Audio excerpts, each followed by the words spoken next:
What up, YouTube? For the old man. That's right. Welcome to the Old Man Games channel. I am your host, Old Man Games. This is College Hoops 2K8 Fundamentals of Recruiting, where I am going to bring to you the fundamental tips.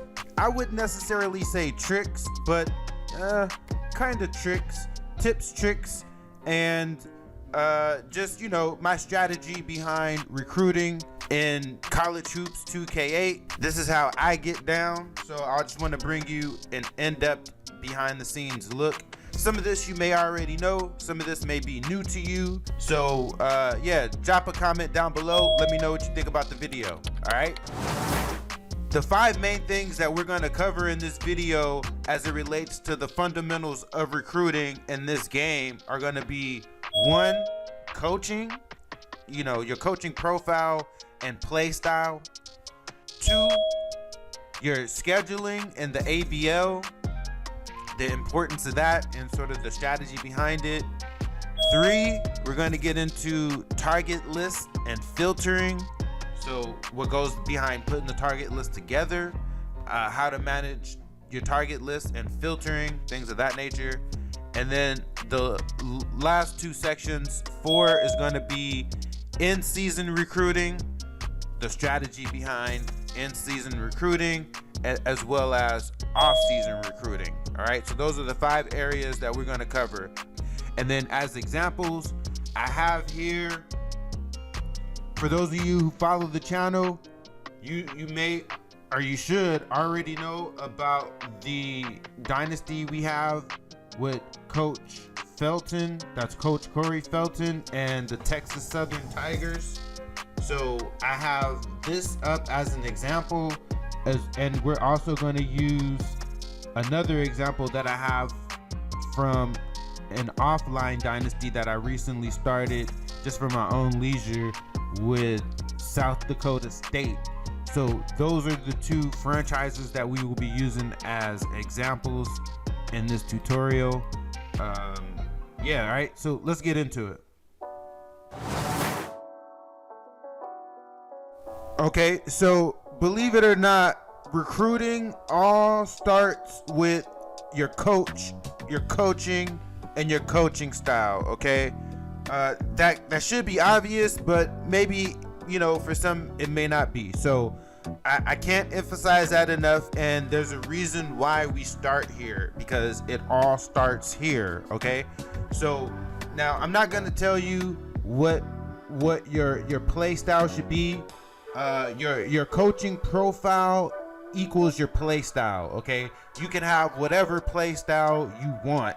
Just know that your play style and your recruiting should work hand in hand. All right, it should be a cohesive movement between those 2 things, and you should have one and the other in mind when you put it together. Now, your play style can change over time, but I would recommend setting it once and you know, changing certain things, and I'll get into, you know, what can be changeable and what should sort of be solid.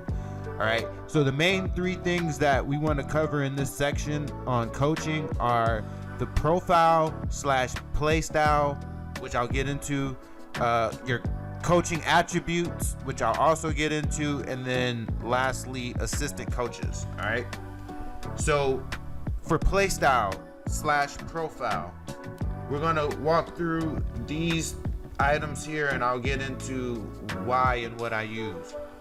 For recruiting, I always use assisted. Okay, I put this on assisted because we're gonna put our assistant coaches to work, and we'll get more into this in depth when we get into the list and the filtering piece. But basically, when you use assisted, your assistant coaches will go out and do a lot of the pre-selecting and pre-scouting for you. Okay. Then you have your priority. This goes hand in hand with assistant, because this basically tells your assistants what to prioritize when they're out there recruiting, you know, on your behalf. So for me, for my play style, again, this is why play style is so important, and this is why this all works together. and you can go through on your own what the options are here, but I'll get into why I choose what I choose. So for me, the very first recruiting priority is athleticism. That's the top priority for me. I want a team full of athletes, okay? The second priority is shooting. And the reason why is because we need to be able to score. The two ways we're going to be able to score is going to be our sheer athleticism, which is going to be, speed and jumping. So fast breaks, breakaways and dunks, alley oops, things like that.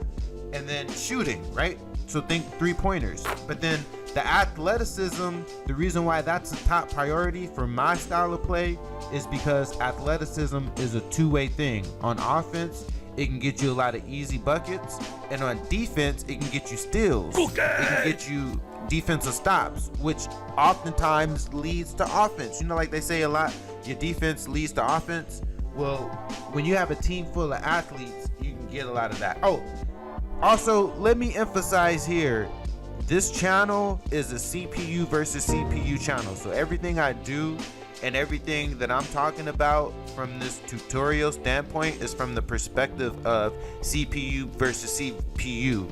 However, keep in mind, a lot of this can be utilized to your advantage if you're, mashing your thumb away on the sticks. You know what I'm saying? So this still applies. I just want to emphasize and let you know that I'm speaking to everything from the perspective of CPU versus CPU, because that is how I play the games, and that's what the emphasis of this channel is. Okay, so again, when it comes to the style of play, for my style of play, for my gameplay, athleticism is a two-way strength. It's going to help us on offense and on defense. So that's why it's the top priority. And then shooting, obviously we need to score, and 3-pointers specifically is a big thing for my style of play and for my offense. So I prioritize shooting and recruiting, and I rhymed that on purpose. All right. Then when it comes to your offensive playbook, it's important that you choose all plays. I do that because, when it comes to the playbook, you can narrow down specifically which plays you want the computer to focus on, or even for yourself. But so yeah, I just always put this on all plays. I don't restrict myself. Even if I have a playbook that is restricted to specific plays, here I always put this on all plays. All right. My primary defense is man-to-man. Again, that goes back to why athleticism is so important in recruiting. You need athletes to be able to have a man-to-man defense. The secondary defense is a 3-2 because we want to be able to stop their shooting. So if we are going to use a zone, we're going to use the 3-2 zone in an attempt to stop their long shooting. Our pressure defense is man-to-man. Same thing applies for our primary defense. Then inbounds, we do full court press. That goes back to the athleticism being so important. And the frequency of this press is always, this is like think Nolan Richardson, I think that's his name, Nolan Richardson, the coach of Arkansas Razorbacks. For a lot of you young cats out there, look him up. He had this defense called, I think it was called like 60 minutes of hell, or 80 minutes of hell, whatever it was called. But his defenses, his teams emphasize full court pressure all game long, and that's the style of play that we play with on my teams. It's a full court press always, right? So that's why, again, I gotta stress it, why athleticism is so important to our recruiting efforts. Now, this is one thing that can fluctuate, your bench depth. This totally depends on your team and what you have on your roster. The more depth you have, the more, like, I would maximize this if I could, you know what I mean? Like, if I had the depth to maximize it, because that also goes with the style of play. Like, our style of play being that it is a high pressure full court press, our players are going to get tired. We need to keep them as fresh as possible, so we need all of our players. So bench depth becomes important, but as you're building your program, you may not have the depth to be able to play all your guys. So I say this fluctuates depending on your team. These 4 items here also fluctuate depending on your team, right? So, and that's just me, my preference. You can do whatever you want to do with yours, but keeping all this in mind, all of this comes into play when it goes to your recruiting, because I'm trying to recruit players that fit this, and I'm telling my assistant coaches to help me out, you know, when it comes, and this is going to also come into play later on when we get to filtering and list management. But that's why this is so important, and I'm just showing you how it plays in and ties into your recruiting and your style of play. All right, now when we look at our coach, and in this case, as an example, we're looking at Coach Corey Felton from our Texas Southern Dynasty, or the Corey Felton Dynasty, really, because he can always move on from Texas Southern. That's just where he is right now. But anyway, what I want to show here are attributes, right? Because when you start a dynasty, you start off with a certain number of points that you can put into these attributes, and then over time you earn points that you can also put into these attributes, right? Now the reason why I want to show this is because I want to talk about how I prioritize these attributes, okay? The order of priority for me as a head coach, and it all plays into the recruiting. So the number 1 trait, the number 1 attribute is charisma, right? Because the charisma is going to help with the recruits. The number 2 attribute is going to be teaching. That's going to help with the recruits, because some recruits are going to want good coaching, but it's also going to help with your development, player development. So teaching, and I would say this is a very close number 2. So close that charisma is like 1A and teaching is like 1B, right? So it's like 1A and 1B. That's how I rank them in order of priority. And then after these 2 comes scouting, right? Scouting is next. And then after scouting, I'll rank discipline. And then last is offense and defense, and those 2 are so close, that's like a 4A and a 4B, okay? So just to recap, it goes charisma and teaching, 1A and 1B, scouting is 2, discipline is 3, offense and defense is 4A and 4B. That's how I prioritize my attributes. So when I start out the game, that's where I distribute the points, and as I earn points, that's how I distribute them. So as you can see now with Corey Felton, his charisma is at A-, his teaching is at B+, his scouting is at C, right? Everything else hasn't been touched. Everything else is at C-, and this is his overall, which is just the sum total of everything, right? So want to point that out because that also plays into the recruiting as it relates to charisma and teaching, as well as player development. And then when it comes to your assistant coaches, similarly, right? They have attributes as well, and I'll tell you how I rank the assistant attributes, which is similar but slightly different, okay? So one attribute that you don't see listed here, but you will see listed when you are on the screen to select your assistant coaches, is their ambition.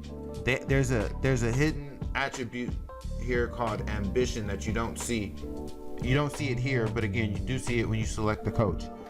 Ambition is actually the top priority for me, because ambition will help them with their other attributes over time. It'll help them increase their other attributes over time as your team has success, mind you. Right? So ambition is actually the number 1 attribute I look for in my assistant coaches. Number 2, which is a 2A and 2B, is scouting is 2A. So I put scouting above charisma for my assistants, but charisma is right there, right behind it, so that it's a 2A and a 2B type of scenario, right?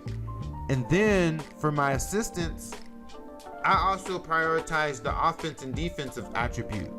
And this is 3A and 3B. And also what I like to do with my 2 assistants is I try to balance things out.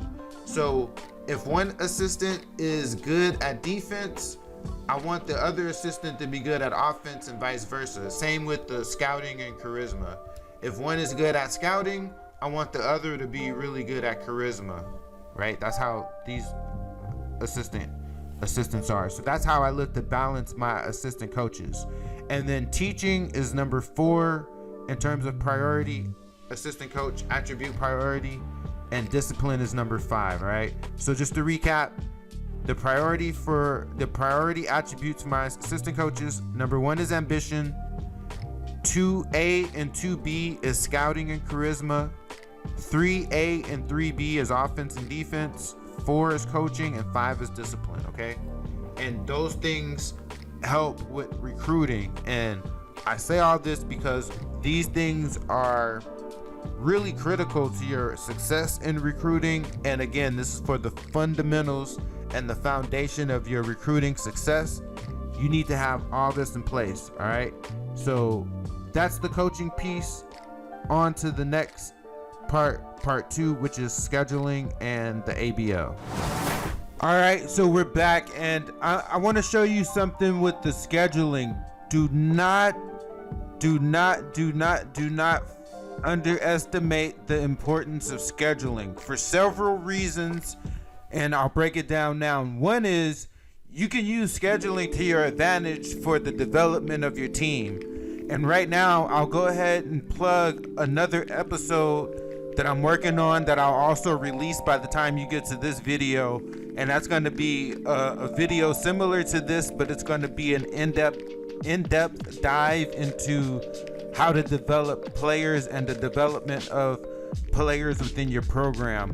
Okay, so in that video, I'll have a section on how you can use scheduling to help develop your team.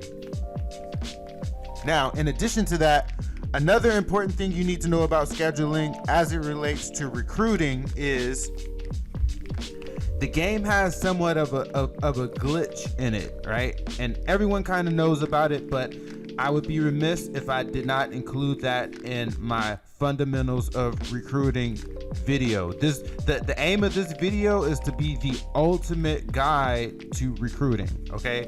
And with that, you need to know about this. So when scheduling, if for your non-conference scheduling, which mainly affects the month of November and December, if you schedule a game on Sunday, or if the computer schedules a game on Sunday and you don't catch it and change it, that will have an adverse effect on your recruiting, and that you will basically lose that week.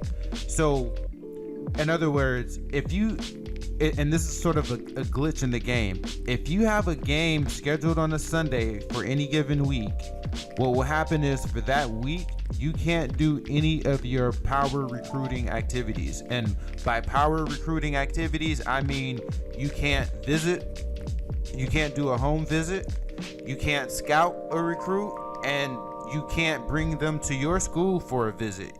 The only thing you can do that week, the week that you have a game scheduled on Sunday, the only thing you can do is call a recruit or email them, right? Even if you have 400 points available, that's it. You would just be limited to calls and emails. So it is highly advisable that you always stay on top of your schedule, use custom schedules for 2 main purposes. One is development, and again, check out the video that I'm going to drop on development and how, there'll be a section in that video on how scheduling plays a part in your team development.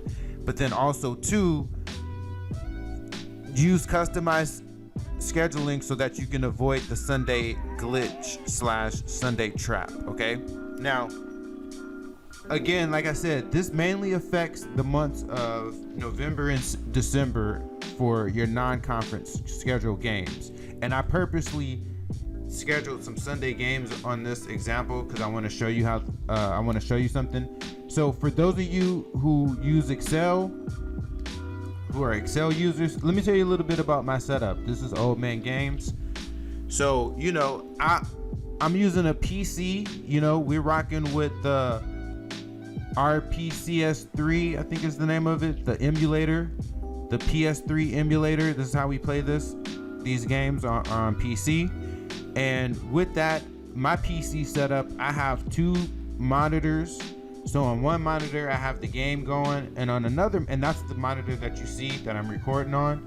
And then on another monitor that's off of the recording here, offline if you will, I have Excel, and I'm gonna pull over my Excel file. But when I play the games, on one screen I'll have the game going, and on another screen I'll have Excel up, and I'm over here like taking notes. So like you might hear me on some of my episodes and some of my videos doing some typing and all this in the background. That's me taking notes in Excel. But anyway, I'm gonna show you, for those of you who use Excel or who have access to Excel, I want to show you a trick that you can use that will help you make the scheduling a little bit easier. All right, so if you can see my Excel, in one cell I put the date, right? And keep in mind, always remember, when you start a new franchise in this game, it always starts in the year 07-08. And again, if this affects November and December, we're talking about November 07 and December 07 to start the game, and then you just keep up with the years as you go. But so here's a trick in Excel, or not a trick, but there's a formula in Excel that you can use that'll give you the date. So what you do is, in one cell you enter the date, and in the cell next to it, if you can see, here's the formula. You put the equal sign, you write the word text, T-E-X-T, text, so equals text, and then in brackets, or in parentheses, open parentheses, put the cell that you want to reference. So we're referencing this cell, in this case, in this example, it's A2. The date that we want to reference is in cell A2, and then we put comma, and then in quotes, just put DDD, and that's just the format that we want it to bring back, right? So DDD, which is just the 3-letter day. Give me the 3-letter day abbreviation. So end quotation and then close the bracket. And what that does is it'll give you the date. So for instance, let me double click on, well, not double click, let me just drag down here on the date.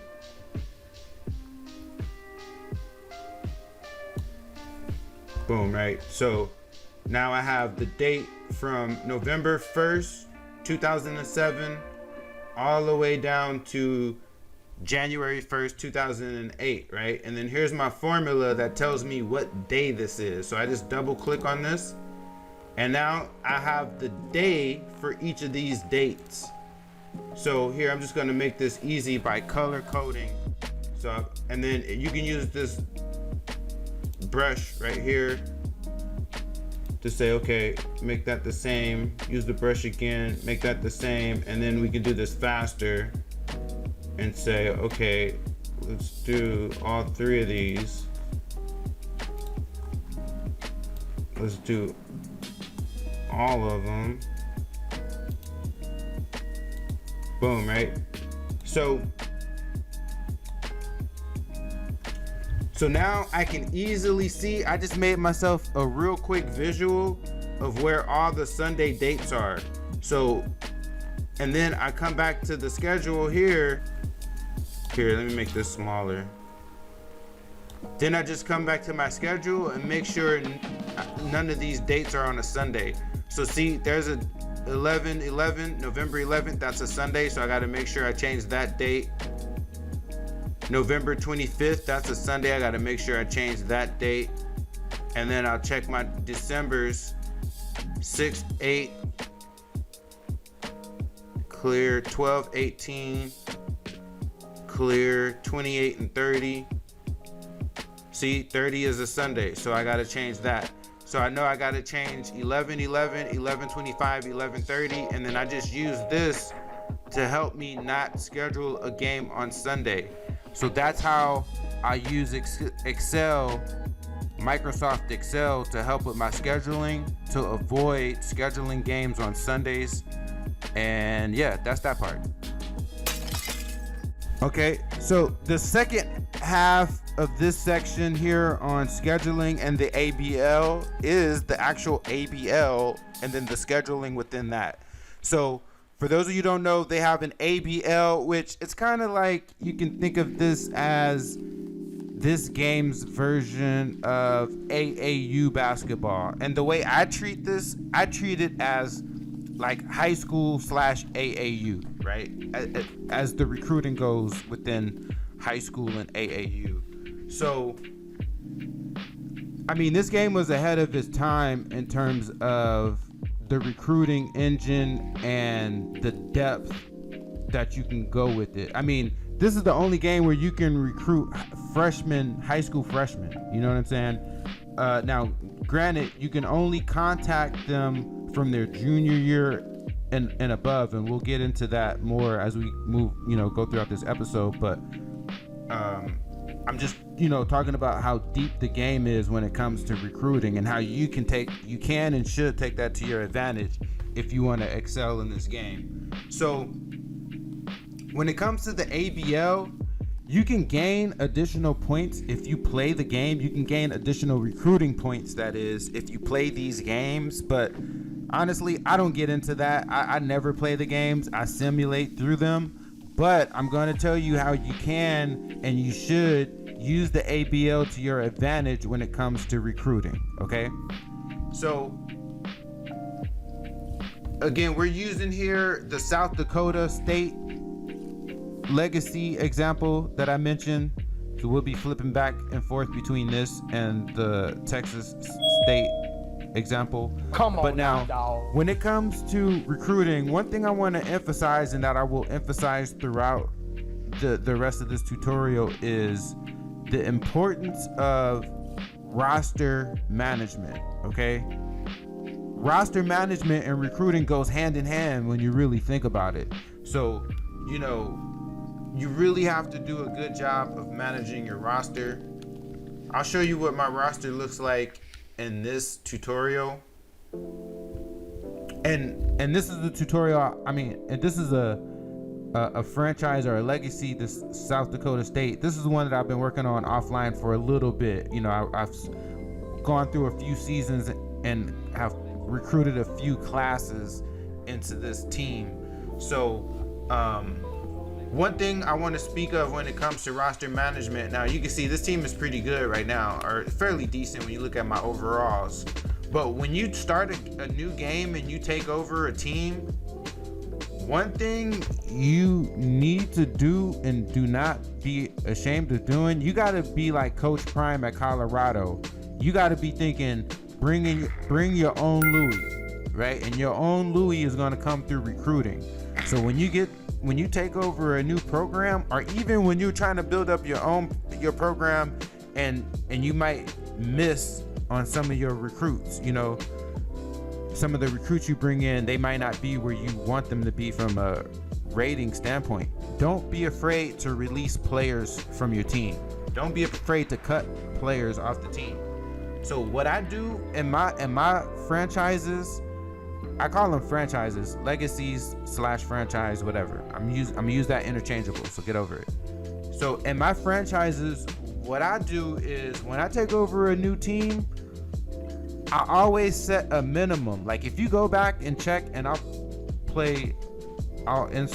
edit in a screenshot here, but if you go back and look through the Texas Southern dynasty that we have building with Corey Felton, if you look at what he did when he first took over the team, the first thing, I say he, speaking in third person, but the first thing he did was he went through his roster and he cut players that were below a certain minimum. Okay, this dude can get cut.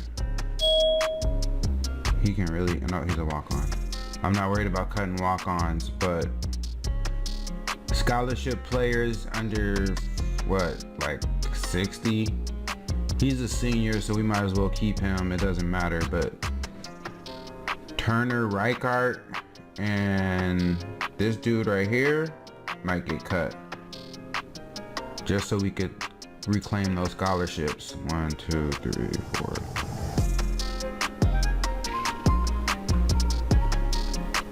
Yeah.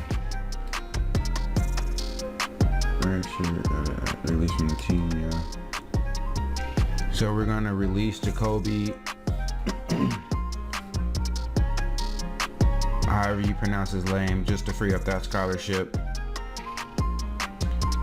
It's a ruthless business, y'all. It's ruthless. That's one scholarship cleared. Turner Reichart, here's another scholarship we're gonna clear up. He's an undersized power forward anyhow.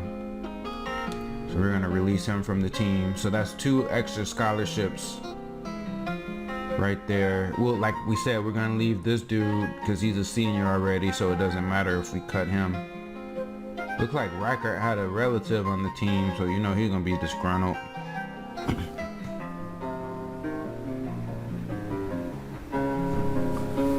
Guess we can kick him off the team too, actually. We're not gonna need him. We could reclaim that scholarship right there as well.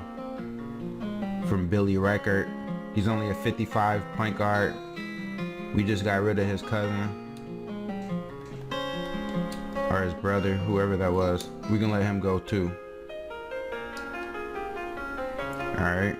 So we just freed up 3 additional scholarships. We may or may not be able to use them all in this recruiting cycle, but that's what it's going to be. And then after the first year of recruiting, some of the players that he recruited onto the team were below a certain minimum. He cut those players. 5. Holy cow, man. The top freshman comes in at 53. That's Taylor. Not good. Not good. This freshman class is not looking too good. Okay, Taylor comes in at 53. Cameron also comes in at 53. So, that's pretty bad. French is also at 53.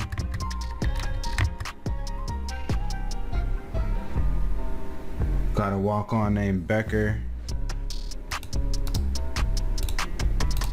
He's as good as any of the signed players we got. So I didn't do too good on the recruiting trail for this first season. Thompson. Then another walk-on. I think I'm gonna cut both these 2 freshman guards. It don't look like we need them. That's disappointing, but it'll be for our benefit to just, you know, completely recycle those scholarships. The walk-ons can stay in red shirt, but the scholarship guys that are under 50, they gotta go. We can't. There ain't that much we can do with them. I don't even think we can redshirt and develop them, so.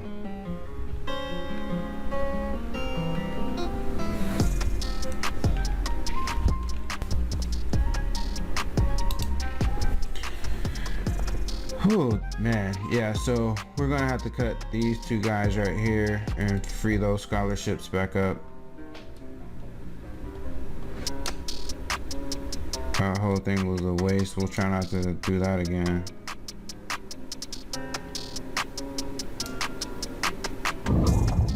So like when I start out with these lower level teams, now I gotta have some players on my team, right? But what I'll do is I'll say, okay, I'll have my cutoff be a minimum of 50. So any players whose overall rating is below 50, whether they're a scholarship or even whether they're walk-on, I cut them. I do not keep them. I cut the fat. And also remember this, use walk-ons to your advantage. There's a way in this game to really use walk-ons to your advantage, because sometimes you might even be in a position where you recruit a player and you get a walk-on and the walk-on is rated higher than your player that you recruited, right? So I'm gonna try to talk to ways that you can avoid running into that, but then also talk to ways of how you can really utilize and use walk-ons to your advantage to help build your program. And that's a part of the recruiting, right? And again, it's also a part of roster management. So 2 big parts of roster management that I want to emphasize. One is cutting the dead weight, cut players who don't meet a certain rating minimum, big thing. And then also 2 is learn how to use walk-ons to your advantage. I'll continue to touch on that and get more into depth in that as we get deeper into this tutorial. But those are the main things I want to stress right there. And then as we get further into this ABL thing, so in the next section of this tutorial, we're going to talk about, you know, target lists and how to put those together and how to work with the filters and all that. But when you're in the ABL section of your season, which is really like the preseason, or the recruiting season, the off season, when you're going through the ABL, what you want to do is, now the game will tell you you can't do anything recruiting wise. You can't take any recruiting action at this point of the season. But what you can do at this point of the season is build your target list.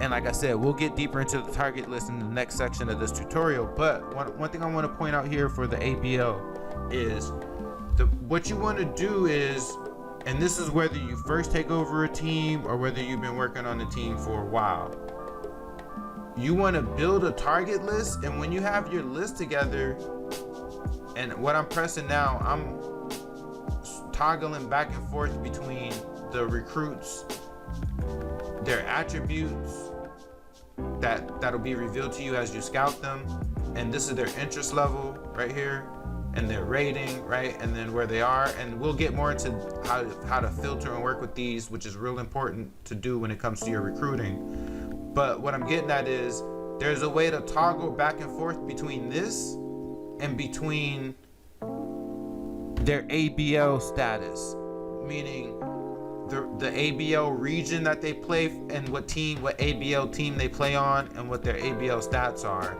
And it'll tell you some of these guys, they don't play ABL ball, like just how not all basketball players play AAU high school. You know, some players just play on their high school team, they don't play AAU. It's the same way here. Not all these players play ABL, but during ABL season, I definitely focus on ABL players. So what I like to do is, and again, this goes back to roster management and how that plays into recruiting. So what I do, and this is whether I'm just now starting a new franchise legacy or whether like it is this one where I'm a few seasons in. When I get to the ABL, the very first thing I do is analyze and review my current roster and where we are, right? I look at the roster to see, do I need to make any cuts? And I look at the roster to see, what do we need? What are we about to lose next year in terms of our seniors, in terms of players who might be on the verge of transferring or players who might be on the verge of entering the draft early? I take all those things in consideration and I come up with a list of what we need, as well as, this is also very important, not just what we need, but this part right here, how many scholarships we have available. Okay, so let me pause right here for this tutorial. I'm gonna go ahead and whip together a list so that I can show you what I do with the list in the ABL, and then when we go on to the next section, I'll go deeper into what, you know, the thought and the strategy behind how I put the list together. But right now, I'm just want to go over the importance of the ABL and scheduling. So let me do that. I'll be right back. A few moments later. All right, you know what? I didn't go through to make the entire list because I realized I want to talk through that as I'm going through the tutorial. So for the sake of organization of this video, I'm just going to show right now the importance of what I'm doing with the scheduling in the ABL. And then we're going to flip into the next section of this, which is how to put the list together. Okay, so once you have a full list together, right now we just have two, because I'm just going to show what I do with the scheduling.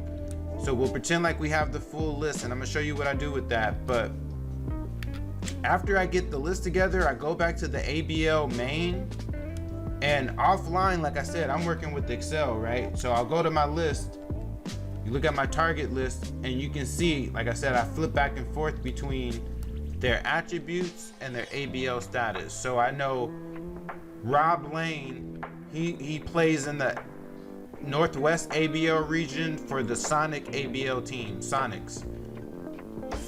For Sean Roy, he plays in the Central region for the Into Deep team. So once I have my full list together, then I'll go to the ABL main and I'll schedule only the games that are, at least to the best of my ability, I'll schedule only the games that my players on that list are playing in. And the best is when I have players on both sides, you know, like players on this team versus players on that team, and I'm scouting both of them, right? So that's what I do. And then also, let me touch on this right here. And this takes quite a bit of time, right? Because I go through and I put the list together, then I'm taking notes on my list, and I note where, you know, all the teams that they play on and all the regions that those teams play in. And then I come to the scheduling and I make sure that every single week of these 16 weeks that I cover somebody on that list, right? And if I could play them against each other, even better, because it's more coverage. And then in addition to just scouting the players that are on my list, it's just like in real life. I might just be scouting players on my list, but I end up watching the game and I get to scout I scout everybody that's in that game. So it gives me coverage, right? So I say that the importance of that to say is, this is a secret here on how, and a key on how you can build recruiting pipelines in this game, okay? So like, for instance, one of the things that I do when I'm starting out at a new school and where I don't have much of a list, because I'm gonna show you how I build my list, where I don't have much traction going in the recruiting or much of a list just yet, and I'm kind of like reaching blind. One thing that I do is I'll focus on the region that my school is in, or the region closest to the school, or the region that I want to build the pipeline in, right? And then I make sure from there that I watch as many games in that region as possible. Now this is just if I'm doing like blanket type scouting, where I'm not scouting a specific prospect. You feel what I'm saying? And I mean, like, yearly, on an annual basis, I'll recruit that region, meaning I'll watch games in that region. And the reason why all this becomes important is because, look, if you look at your recruits, their recruiting page, and this recruiting page, you need to really familiarize yourself with this and get to know this intimately, right? Because it'll tell you on one screen, this screen tells you the teams that this recruit is interested in, right? You see, so it tells you what team offered them scholarships. So right now, 7 teams are interested in him. He has no scholarships. This is how he ranked those teams. So it tells you where you stack. This is our team, SDS, South Dakota State, in this particular example, right? So he ranks them number 7. This bar is his interest in the team, right? Then this is really important right here. This tracks your recruiting task. So weekly calls, it'll tell you if you did the weekly call. It'll tell you if you watched the game tape on them, which is really important. Every scout, I put it like this: there's no player that I bring on my team that I did not watch their game tape. So the game tape is critical to the recruiting process before you even go on to anything else. And that's how you also unlock their attributes as you scout them. And then you get up to 3 home visits and up to 5 games that you can scout. So between the 2 of these, you get 5 total activities or total chances. Even though it says 0 of 3 and 0 of 5, it's 5 total between the 2. So you can, in other words, you can visit somebody's home 3 times, and if you do that, you'll only have 2 points remaining to do scouting. You can scout them 5 times, and if you do that, you will not have any points to do home visits, right? So the way I try to, and home visits kind of weigh a little bit more than scouting in terms of swaying the player to sign with you. This is where charisma comes into play. So when we're talking about the importance of setting up your coach and how the coaching plays into the recruiting, well, the charisma comes into play because it gives your home visits that much more weight.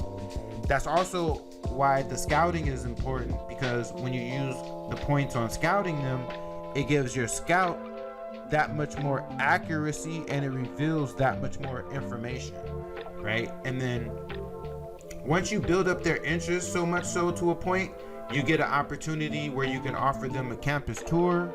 And that we'll get into more into that when we get into the in-season recruiting as well as the off-season recruiting, because that's when that comes into play. But I'm just going over the screen now and how the tracking works, how you can keep track of all this. So if you do during the season get them to take a campus visit, this will say yes, and that's a good thing to track on their recruiting profile.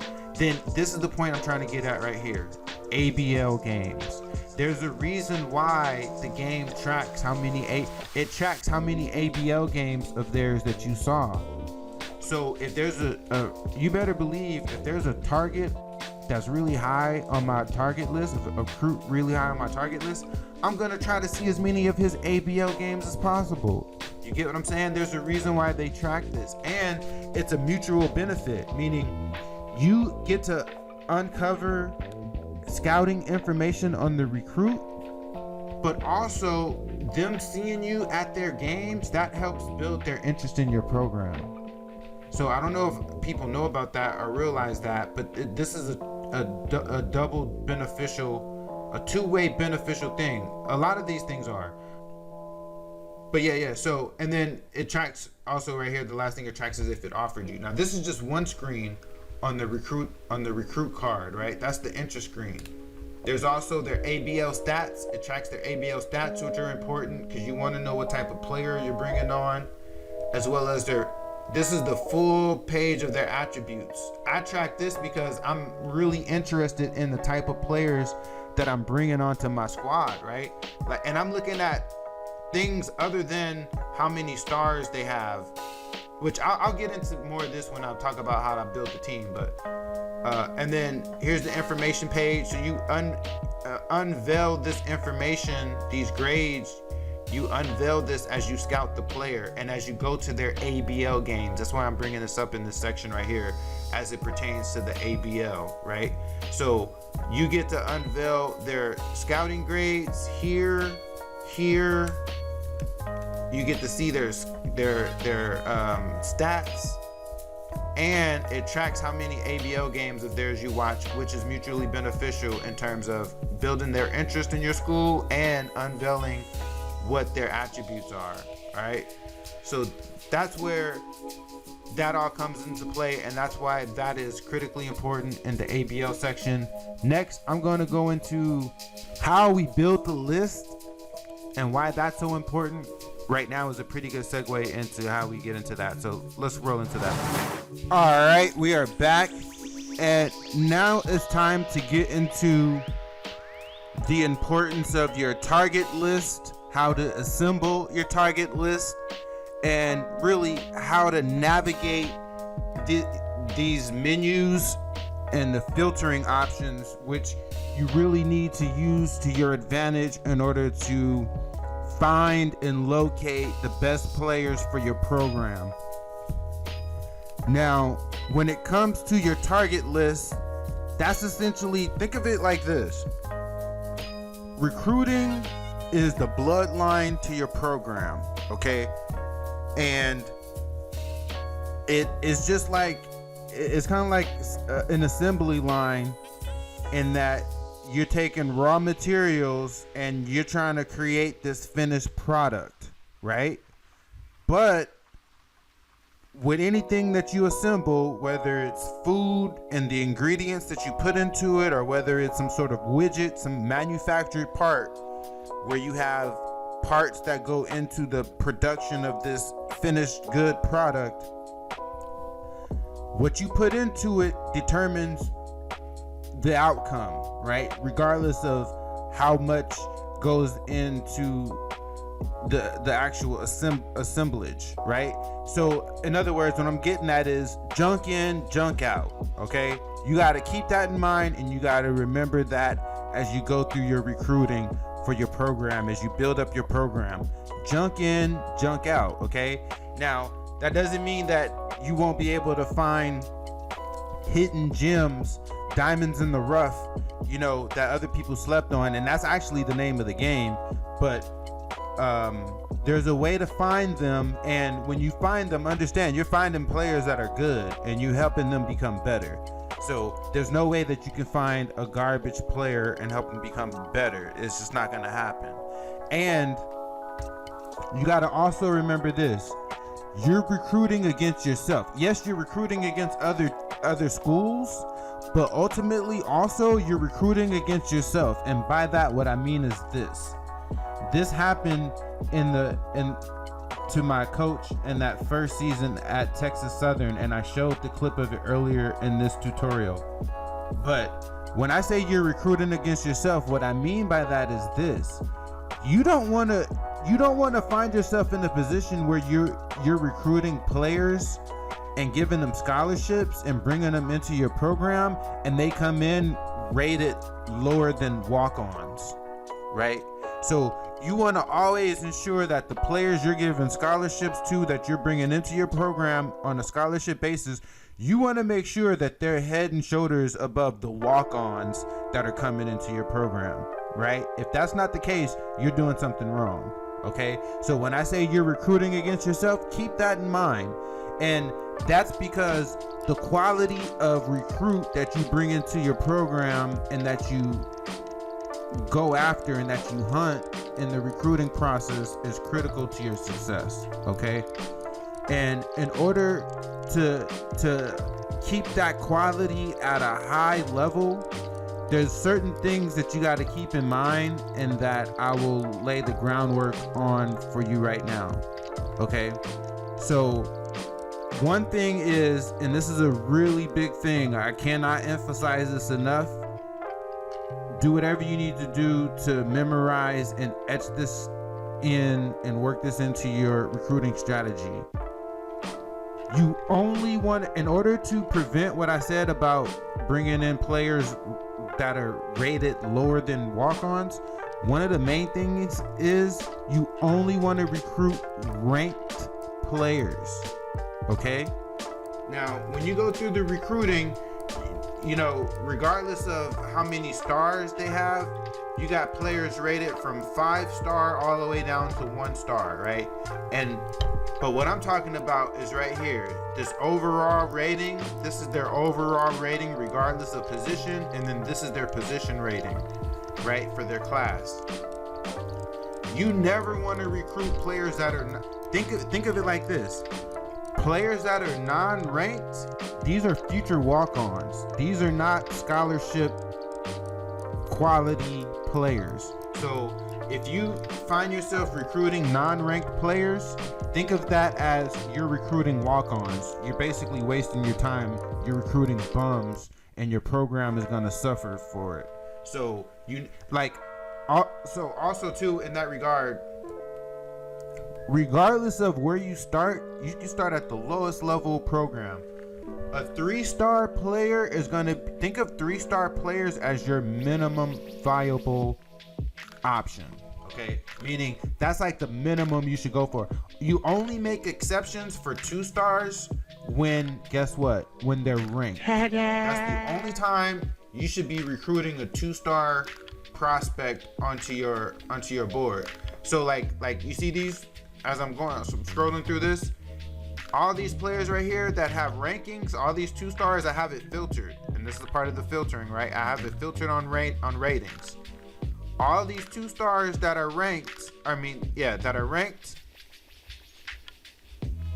these are eligible prospects for my program, right? But as you go down this list, you're going to get to some 2 stars inevitably, right? We can scroll. Keep on scrolling. Okay, I saw a couple. You see some more. But as you go deeper into this list, you're going to get to these. These are 2 stars that are not ranked. You never, ever, ever want to find yourself recruiting a non-ranked player, okay? So at the very least, and like a point guard, who is number 800 overall and ranked number 193. The only time you should find yourself going after this guy is if you desperately need a point guard and all your other options are unavailable, okay? But he would be your best bet over a non-ranked point guard. You should never ever, I know I'm repeating myself, but I'm doing that for the point of emphasis, all right? So always view non-ranked players as walk-ons. Another thing when it comes to quality is this, and if you follow other YouTubers, no disrespect to them, people will tell you, and not just YouTubers, even outside of YouTube, people will tell you otherwise, but here's what I say. As it relates to world recruits, this is always my last option. I don't prefer, and same for junior college, world recruits and junior college players, okay? JC players and world recruits. When it comes to them, and you won't find any JC world recruits, coincidentally, by the way. But when it comes to these, the only time I will go after a world recruit is, listen to me closely, is if it's a 5-star player. I may make an exception for a 4-star. That's rare. On a rare occasion, I'll make an exception for a 4-star world recruit. But basically, the only type of world recruits I'll go after is a 5-star, and the only exception that I will go after a 5-star is if I already exhausted all my other options. And the reason for this is because the world recruits are harder to recruit because you can't really scout them. At best, oh yeah, scouting is unavailable at this time. At best, you can call them and send them emails, but you can't scout them. So you're getting the box of chocolate when it comes to them. For me, my whole philosophy and strategy behind recruiting is you want to eliminate as much as possible the guesswork, right? I hear you. That's cool. That's why I say, world recruits, that's a lot more of a gamble. Same with JC prospects, where if you look at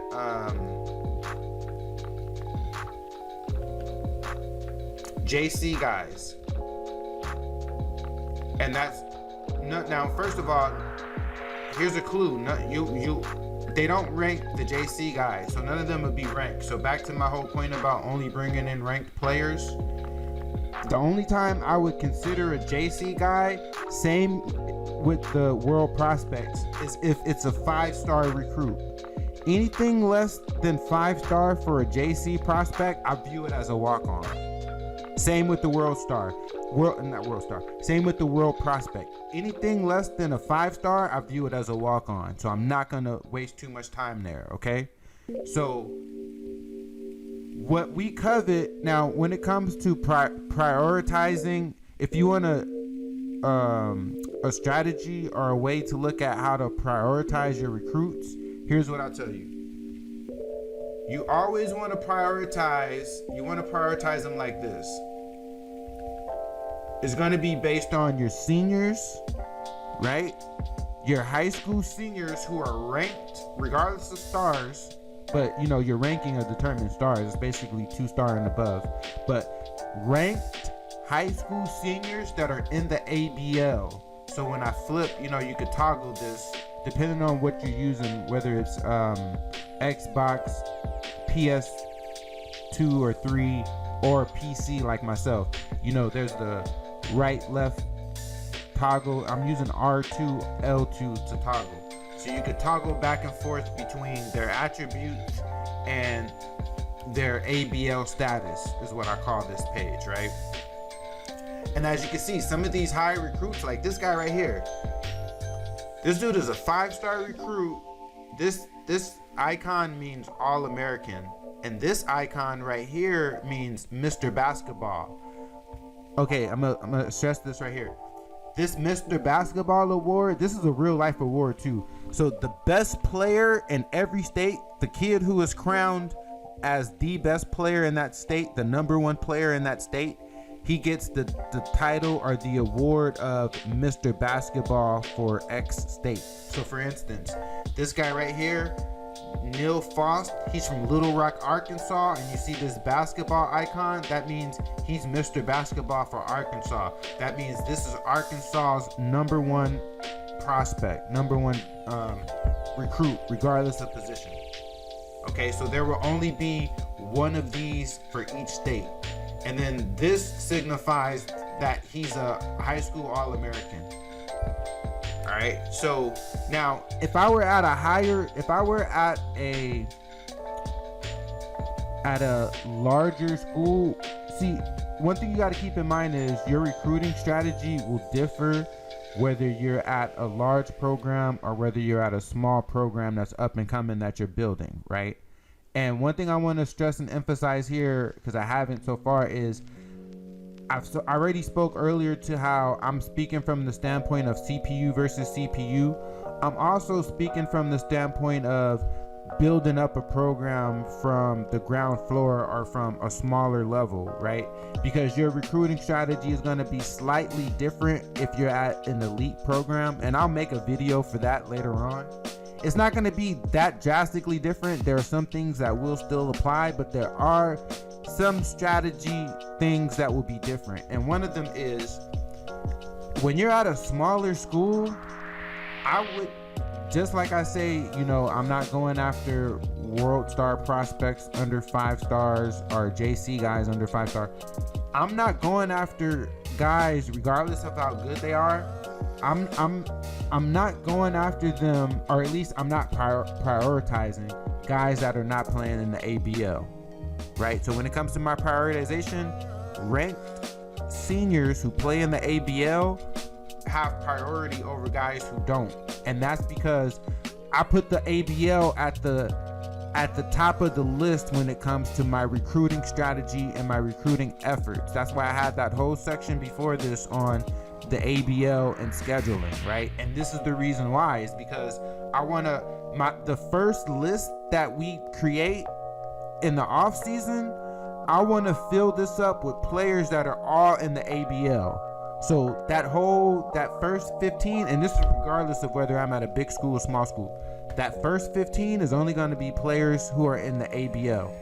At bigger schools, if I were at a bigger school, yeah, I would consider a guy like this Faust kid, even though he's not in the ABL, and that's only because he's a Mr. Basketball and an All-American.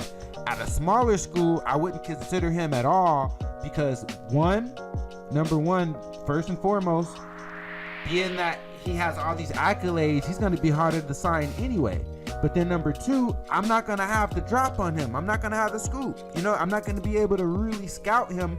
It's going to cost me more points and more effort to really scout and get his background than it would another player who's already in the ABL, okay? So when it comes to my first list, this preseason list that I'm putting together, it's going to be full of players who are only on the ABL. When we get into the next section of this, which is like the in-season recruiting, the next section of this tutorial, which is like the in-season recruiting, and then the section after that, the off-season recruiting, yeah, at that point, I'll start to consider players who didn't play in the ABL, right? And I'll get into how I'll consider them and what, you know, that would take. But off the rip, we're only focusing on players who are in the ABL, okay? Then the next thing is this. Now, you won't get this when you first start because you won't have, you know, the seasons under your belt. But as you progress and get into your legacy, remember earlier when we set up the parameters and the profile, we put recruiting on assisted, right? And I stressed and emphasized how the attributes of scouting and charisma is really important for your assistant coaches. And this is where you put them to work. Their scouting and charisma is going to go to work. And this is also how you filters. I'm covering a lot of bases here. This is also how, one way that you filter, you use the filtering in here to help you find players. And one way you do that is you want to find your way on this first column here. Find your way to the scouted. This is where your recruiting assistants come into play. So your assistant coaches, they will go out and scout players that meet the criteria of your recruiting priorities. So you can think of these as pre-selected, pre-vetted players that your assistants already found for you, and they, this is like a pre-made list for you, right? So to contrast this, the opposite of this scouted list would be this all list. Now on the all list, this is everybody. So this is scouted players and players that haven't been scouted. And when I say scouted, just think pre-vetted. And by that, also think of this. When I say pre-vetted, think of it like this. You see these attributes here?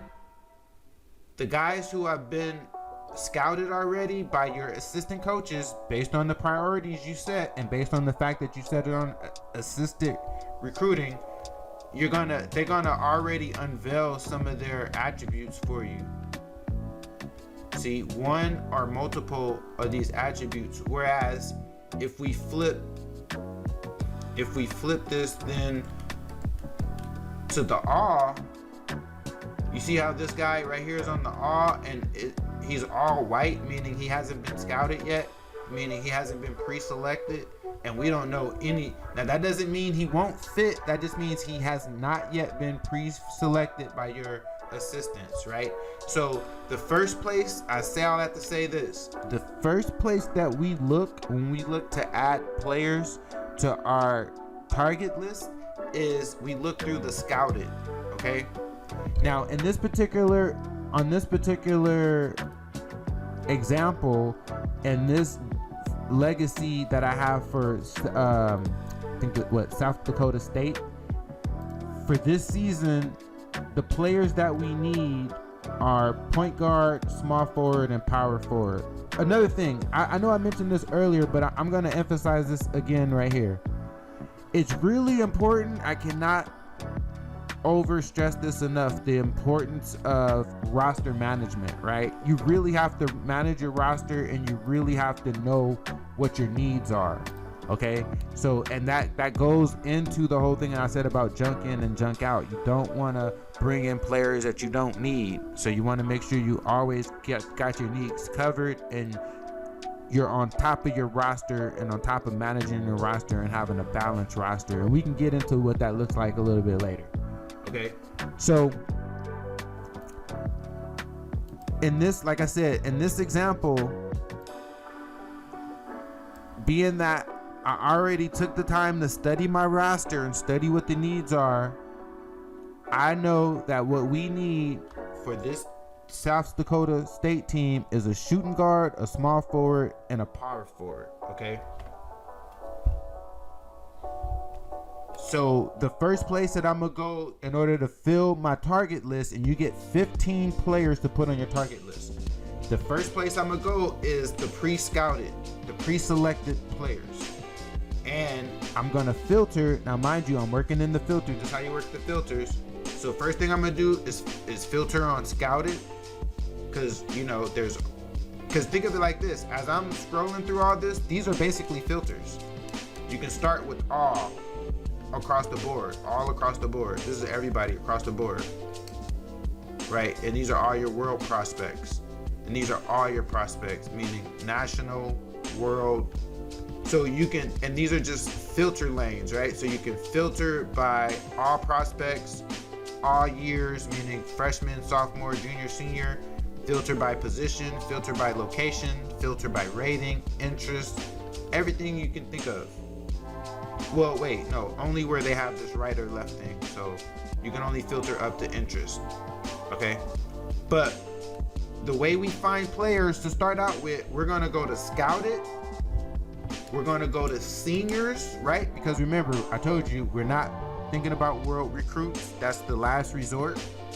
And by last resort, I mean by the time we get to late in the in-season portion, as well as in the off-season portion of recruiting. But in the preseason portion of recruiting, which is what we're going through right now, no way. We don't. So we're going after seniors. Position, I already told you what positions we need, so I'm gonna come back and filter on that. And then distance, for now, we'll keep this on all, right? Meaning national. Well, here, I'll put it, not all, we'll put it like this. We'll put it at nationals.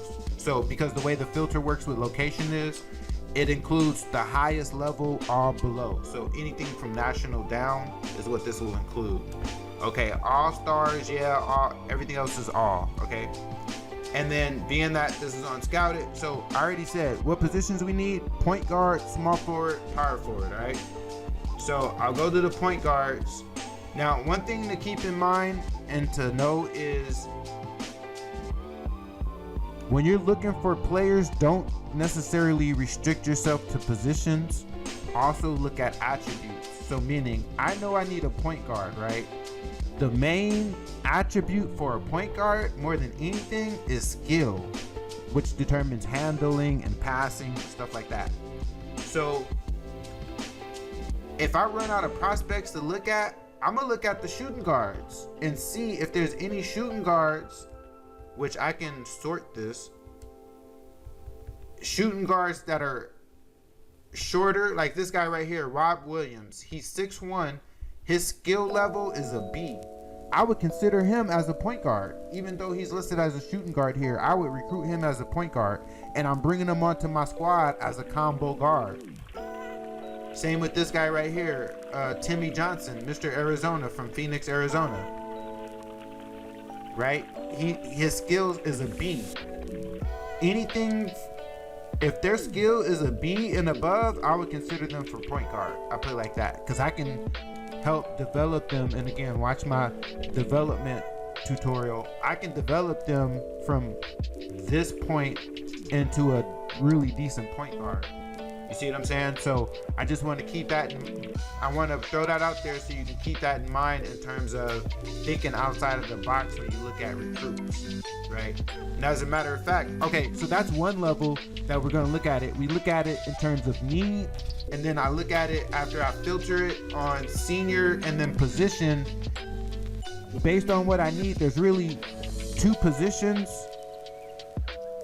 that you can recruit for every one position, if that makes any sense, right? So for instance, I said on this episode, for this team, I need a point guard, a small forward, a power forward.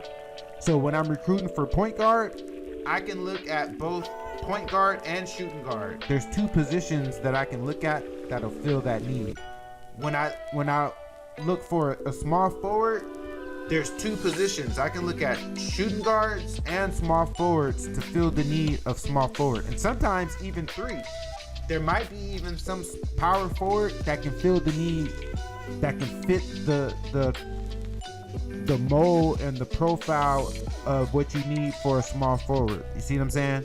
So don't just limit yourself to the positions, in other words. And right here, I'm going to stress this as well. When you're looking to build your team through the recruiting, one thing you got to remember, I already spoke about the quality of players and how you look at ratings and all that. Another thing you want to look at by position is height. In this game, height is everything, right? So, I mean, you could try the whole small ball thing if you want to, but I don't get down like that. So when it comes to like my power forwards and my centers, I try to get them at a decent height. So by that, I mean, you know, the shortest that I'm comfortable with going at a power forward position is 6'8". And keep in mind, these players grow. So even after you recruit them, you can recruit a guy who's 6'6" and he can grow into 6'8", 6'9", you know what I mean, easily. So I change their positions all the time, and that's something that I'll get into in the development episode because that's a part of it. But so just keep in mind that when it comes to position and height, all of that is fluid, it fluctuates, but height is critically important when it comes to having a good team. So when it comes to like my centers, like I mentioned, the minimum that I would like, or that I'm comfortable with at power forward, is 6'8". I would still bring on maybe like a 6'6" or 6'7" power forward, but that's in a rare instance, and that's more for role players on like elite type teams. But when I'm like at a lower level and I'm trying to build up the program, height is everything, okay? Because that's how you compete with the bigger teams, is building a team through height. So like I said, minimum for power forward 6'8", minimum for center is like 6'9", right? So I would never have like a 6'8" center, and 6'9" center is like on the short end. 6'10" is like where I'm really comfortable with at the center spot, but the higher the better, the taller the better, in other words, okay? But I say that too to say you could find a small forward who's super tall. You could find a small forward while you're recruiting who's like like this guy right here, 6'8", 233, right? I can recruit him as a power forward. You see what I'm saying? See, he rebounds at a B- already. I could recruit this guy, even though he's 6'8", 233. I could bring him on as a power forward and change his position when he gets on our team. You see what I'm saying? So I could be looking at him as a power forward, right? And this makes your team much more dynamic because you see where his shooting is at. And this is also the advantage of scouting or looking to build your original list from the scouted players. Now, again, when you first getting started out, this scouted tab is going to be empty that first season. So that's when I say, you're just going to rely on building up your ABL. You might not even worry about building up a list for that first year. You'll just stack your ABL with teams that's in or close to your region or in the region that you want to recruit from, and then go from there. And then the next year you'll have guys that have been scouted by your recruits from when they were juniors, from their junior season, and we'll get more into that. But so that's how you find players. Okay, so I'm gonna pause this up right now. I'm gonna go through and fill up this target list, and then I'm gonna come back and speak to the players that I found to fill it up with. All right. Actually, let me speak to this real quick before I do that. So I already told you how I got this set on my filters, right? And for that, as I'm going through to look for players to add to my target list, the only way that I will leave from Scouted is if I run into a situation where I don't have enough players at a position that I need to fill up that list. And if that happens, then I will make my way over to all and I'll look from there. But one thing I just want to emphasize before I pause the video and go through to fill the list is I have this set on Scouted, right? This is that. I'll put this on whatever position I'm looking at. This is always from national and below, right? Because I'm only looking at domestic players. But I want to emphasize this. When I'm looking at Scouted, I'm using the sort in order to look at players, to look for players to add to my list. Like, for instance, I want to add a point guard, right? So I got this on all the point guards. I'm putting it on all the point guards. Put it on skill. And this is how I will prioritize. I would look at who are the top skilled point guards as well as gauge their interest, right? And then the next step is, okay, these guys aren't too much interested. That don't mean a completely no, but I may not waste my time with all that. But then I'll also look at, if you take a look deeper, you can look at and gauge how many teams are interested in the player and where your team falls on that list. Right, so of the 10 teams that are interested, you're outside of the top 10.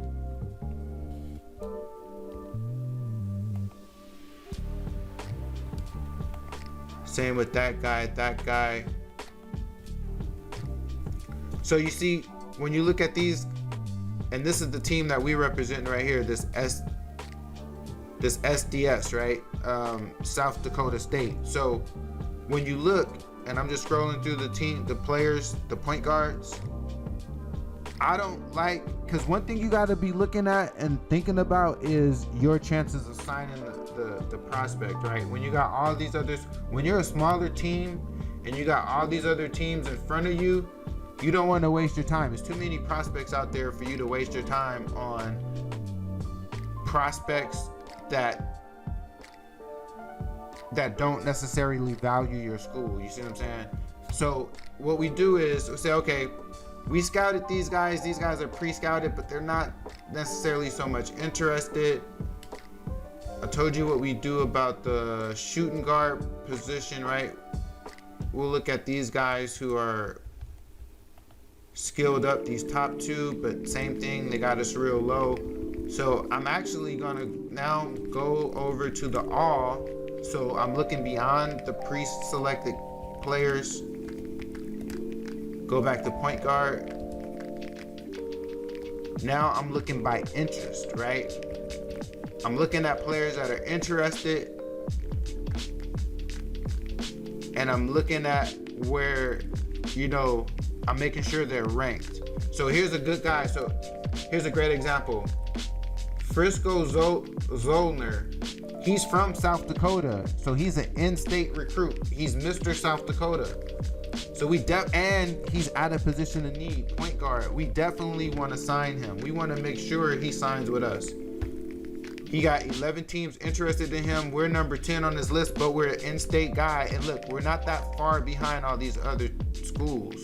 So one way that I can even the playing field for him is make sure that I go to as many of his ABL games as I possibly can. And he's going to be a priority for us, even though we don't have him pre-scouted. So that's a knock right there on our assistant coaches, the fact that they haven't found him yet. But as your quality of assistant coaches increases over time, the chances of them having found a guy like this will increase as well. Okay, so keep that in mind. So knowing that, I want to add Frisco Zollner to our list, okay? Because he's a point guard and he's a pretty good one. 61. He's the 61 ranked point guard, number 208 overall. And when you want to gauge like how good a player is, think of it like in real life. Like, your top 150, a player who's top 150, overall, top 150 is going to be real good. Your top 300, players that fall in the top 300, really good. Contributors, over time, that'll be like 301 to about 500. When you go beyond that, you're getting kind of in desperation territory. But again, goes back to that's better than non-ranked at all. Okay. So we just added a point guard. Let's see if we can add some more point guards. So I'm just making my way down this list. I'm keeping my eye on these guys who are ranked that are 2-stars, because I'm not opposed to bringing a 2-star on, right? But I'm looking at where they are located, Texas. So depending on what part of Texas, territory-wise, that might be considered the South. And I'm not sure if we're really going after that region. I try to get players that are clustered or lumped within the same region. Oh, let me make sure. Hold on. This guy that we added, let me make sure he's on an ABL team. You see, he is cold as ice. Not all these players are. So if he wasn't, I would have had to remove him.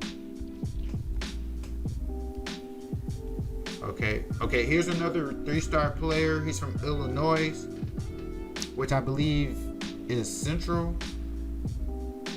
Let's see, we're kind of low on his list. We're outside of his 9. No, hold on. Oh, here's what I'm trying to look at.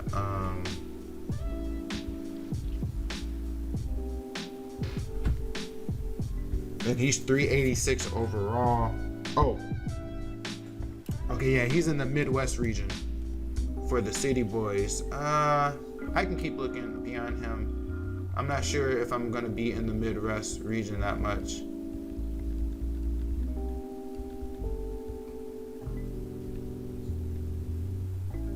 Okay, here's a guy from New Mexico. He's in the Central region. I do the Central region quite a bit. So a player like this, I would actually consider him. So he hasn't been pre-selected. We're going blind, but we'll find out more about him through the ABL process. So that's a second point guard that we found to add on the team.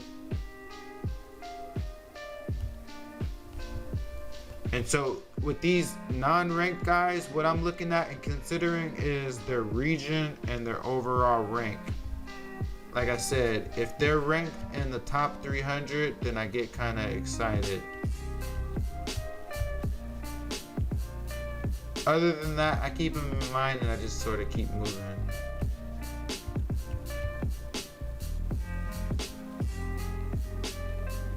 See, like this guy, okay, he's top 350, he's 335.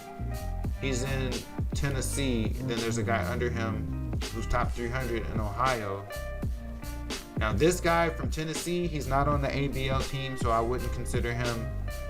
This guy right here, he's in the Midwest. I kind of said I wasn't going to look at the Midwest, but I could consider him and pick him up. He's a top 300 point guard.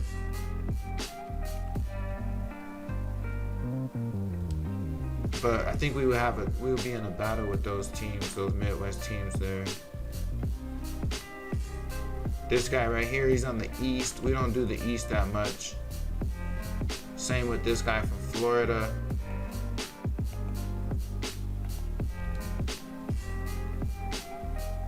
He's in the Southeast.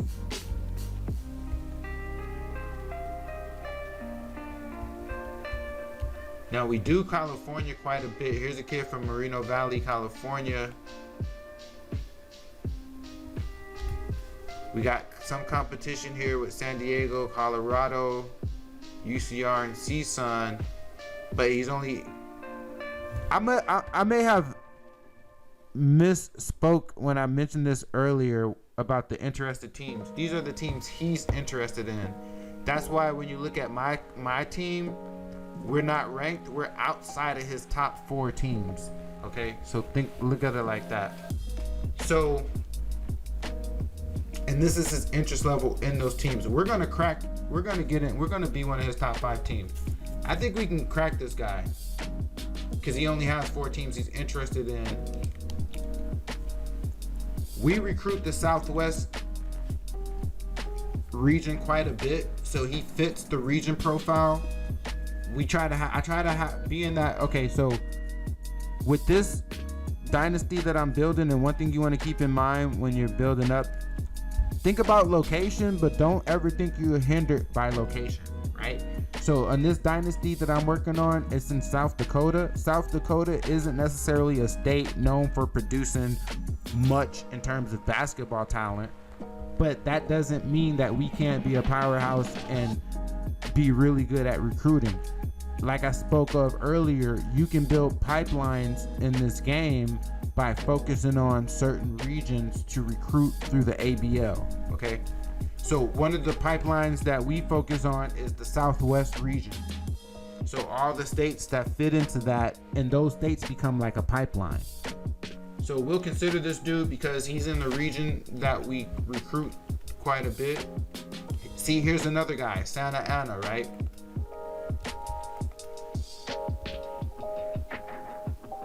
He's in the Southwest region. He played for the Blocks. So we'll throw him on our list.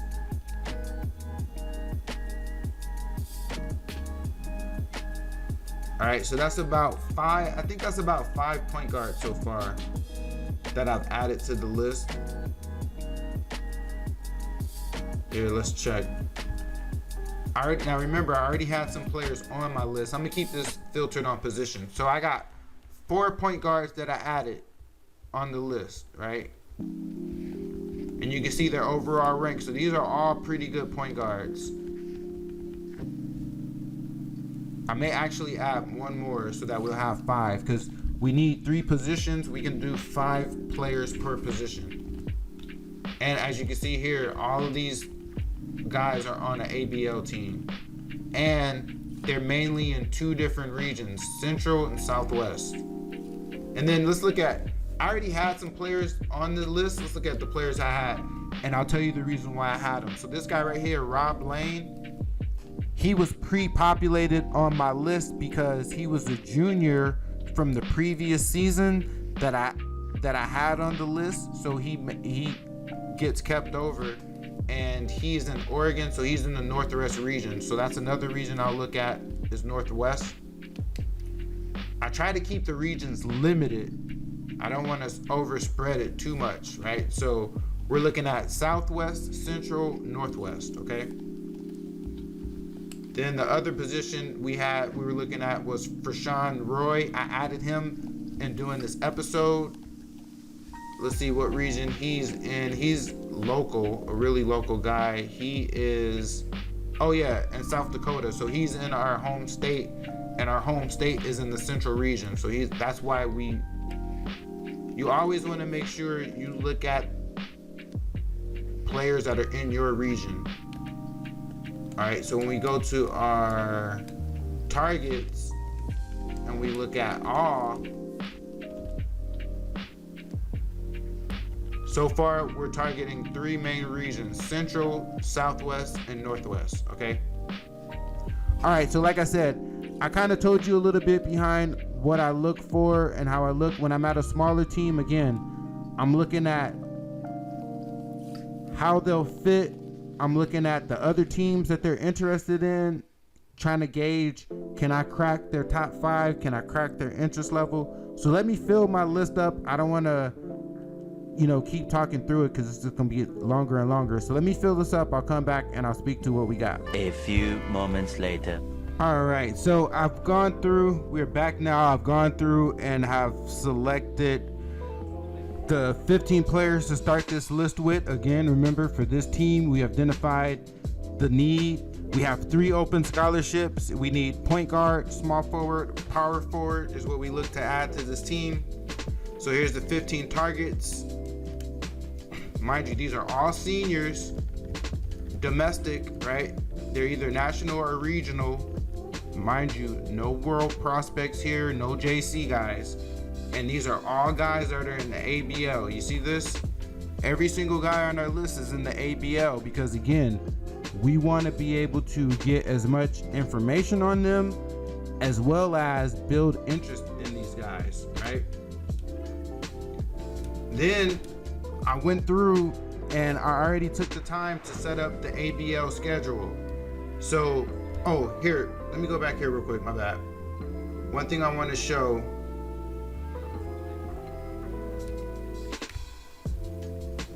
One thing I want to show as it relates to recruiting and the ABL teams. If you notice, let me go to targets and sort. I'm mainly looking at the central region. Most of the recruits of the 15 are in the central. Mind you, our school is in this region. This is our home region. So our home region has the most amount of players. Then we're only looking at 2 other regions outside of that, Southwest and Northwest. So we're looking at Northwest, Southwest, Central, 3 regions, right? So for a small school, I'm keeping it as small as possible in terms of the pool of regions. I would say the most regions I would be comfortable at looking at any one time, especially for a small school, is 4. Ideally is this what I'm looking at right here, 3. And like I said, when you don't have much of a scouting pool to even start out with, I would even limit it to 1 when you're really starting out and you're trying to get going on the recruiting trail. Just limit it to one region, that is, in terms of ABL players. But the more you recruit the ABL, the better off you will be, okay? So again, back to the ABL schedule. So I went through this, and every single game here, if you look, every single game consists of a player that's on our list, right? And in some instances, on both sides. So like, for instance, in week 2, Freeze in the central region, Freeze got a player that we looking at, K Holmes, he's number 12 on our list. In Too Deep got a player that we're looking at, number 2, F Roy, on our list.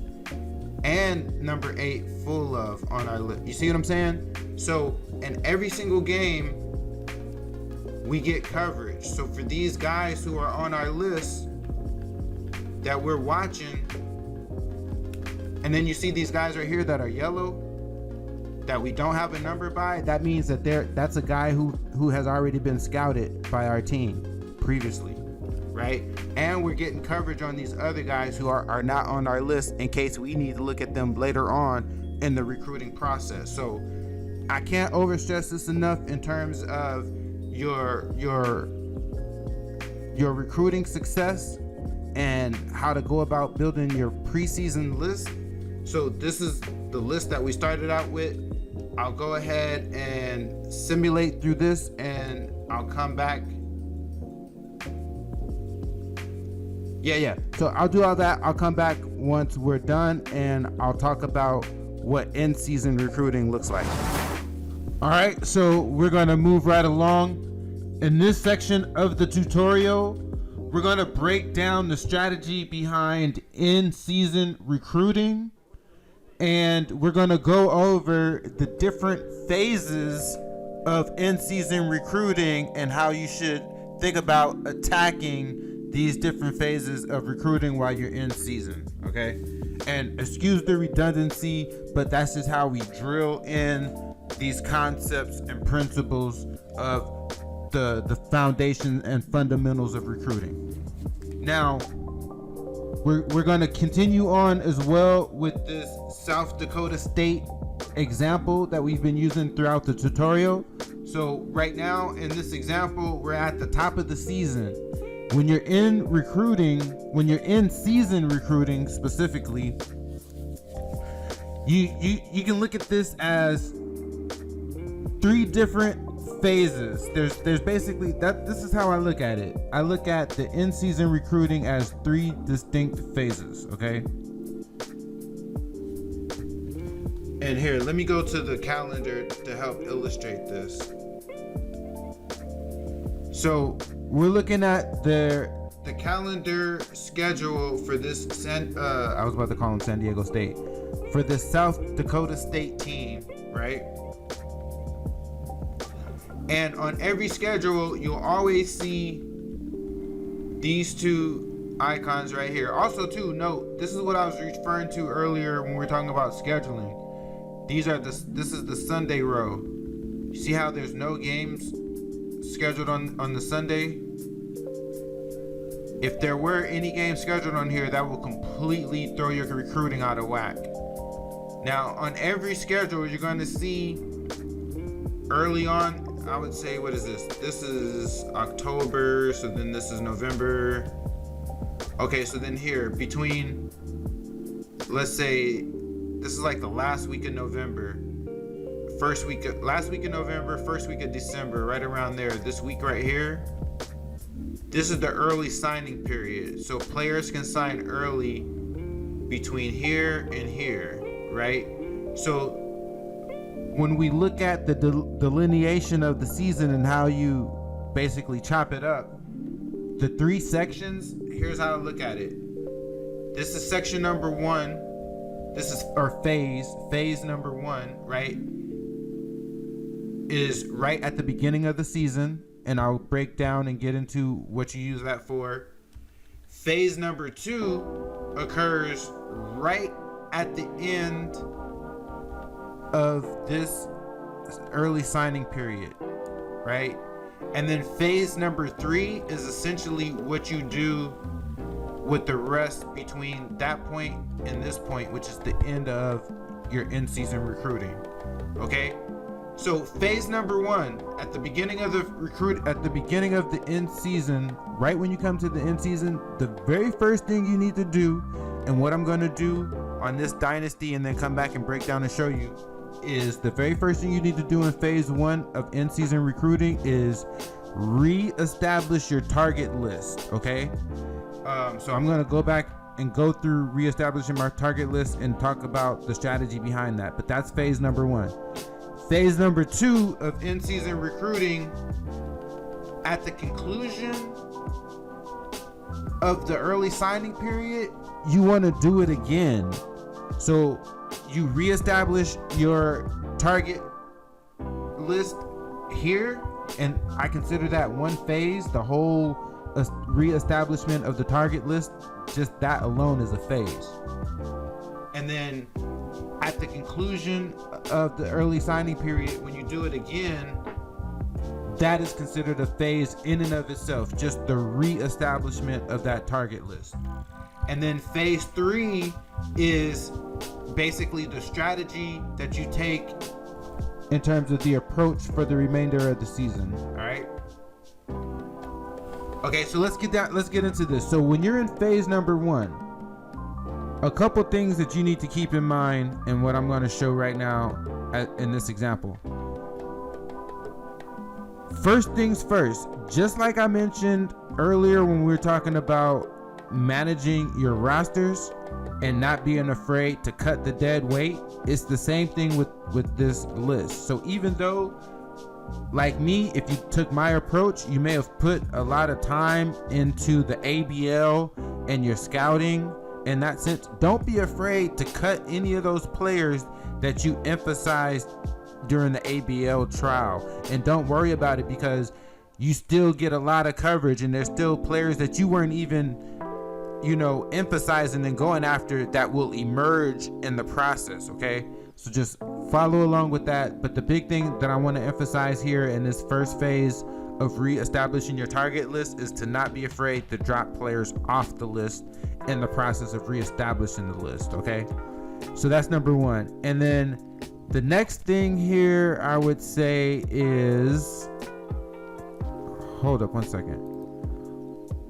Oh yeah, okay, so that's the next thing here. The next thing here is, as you re-establish the list, you want to do it in a way where you're thinking in terms of who you're going to give your offers to, okay? And one thing I want to emphasize and point out here, so a lot of people have called out the fact that you can be the first program to offer a player if you extend the offer on this Tuesday right here of the season. So not this first Tuesday, but the second Tuesday, basically the first Tuesday after you set your red shirt, right? But here's what I want to call out about that strategy. It doesn't necessarily benefit you when you're at a smaller school, and I'll explain that. That's more of a strategy that you want to deploy when you're at a larger school and you're competing against other larger schools. When you're at a smaller school, it doesn't matter if you're the first school to offer a player, because a bigger school can come in and offer them in the 11th hour, and just all your recruiting efforts will go to waste. You see what I'm saying? So it doesn't matter when you're the first school to offer if you're a smaller program. And in fact, I would say that it actually hurts you, because sometimes offering early, I feel like, I don't know if this is really the case, but I feel like sometimes it can alert bigger schools to really good players that are diamonds in the rough, and then they'll come in and swoop in and take them. That's one thing. But then another thing too is, you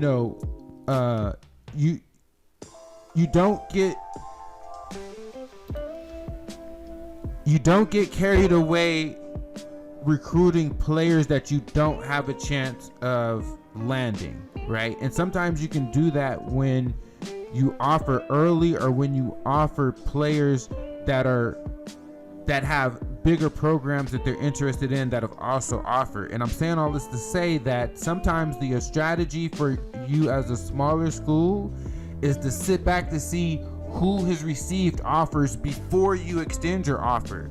So all that to say, just because you can offer and be the first to offer, if you're a smaller school, that may not be to your advantage, okay? So just keep that in mind. So what I'm going to do here is I'm going to go through, now that we've gone through the ABL on this list that we have, this initial target list that we put together in the off season. And think of it like this: when you're doing your recruiting, just like I broke down the different phases in the in-season recruiting, just overall, there's different phases of the recruiting. We just went through the off-season, that's the think of it like this.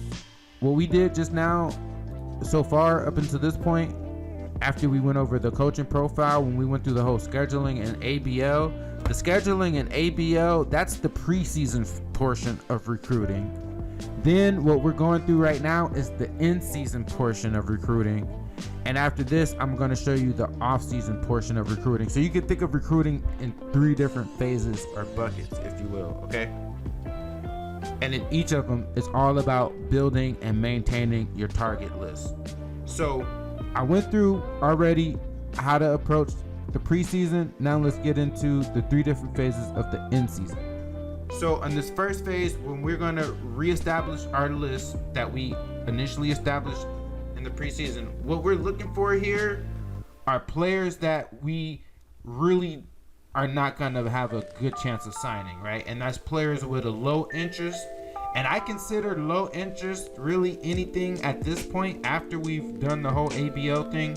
anything below 40%. So like this guy right here, Rob Lane, even though we've been looking at him since he was a junior, and even though we kind of went overboard and went to 5 of his ABL games, it didn't really help us out because he's such a coveted recruit that he has all the. Now we are in his top 7, but the chances of us landing him, I'm not even gonna waste our time. You know what I mean? So I'm gonna pull out now. Yeah, I'm gonna go ahead and pull out of this right now and live to see another day. So I'll remove him from the list. Let's see who else. What I'm gonna do is go through and look at it this way. And now in terms of Fashawn Roy, he's an in-state recruit. I want to keep him on the list because we're not that far out of his top 5 teams. We're number 4. So I think we still have, even though, you know, he has Creighton up here with, I wouldn't say they have double the interest that he has in us, but I think we can gain ground and beat these guys if we really want him, which I'm not sure just yet. But at this point, I'm just going through the list to look at who I want to keep or not. So I'll say we'll keep him. Now this guy, Francisco Zollner, he's another in-state recruit, a point guard. This is Mr. South Dakota. You know what? Even though we're 10 out of 11, out of his 11 teams that he's interested in, we're number 10. The fact that we're in his top 10, I'm gonna keep him on the list because he is a Mr. Basketball for the state that we're in. So we are going to keep Zollner on the list.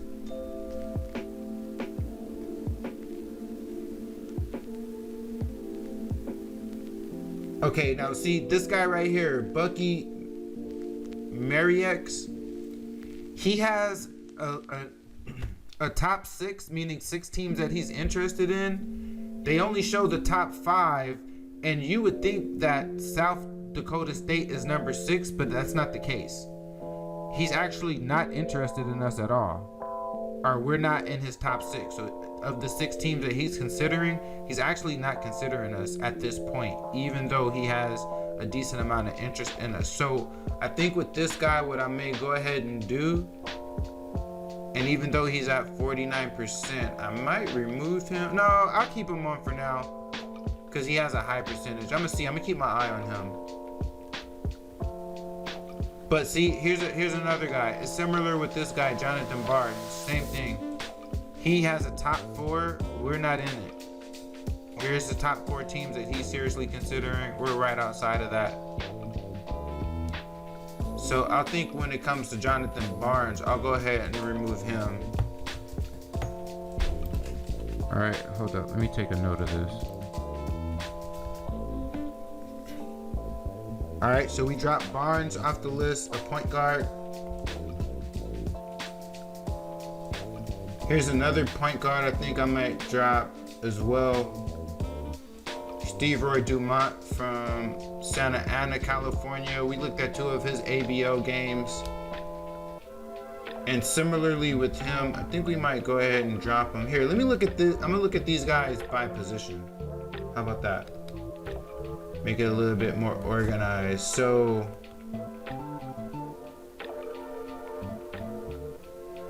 okay, Brian Coggins from Oregon. I think I'm gonna remove him because he has the least amount of interest.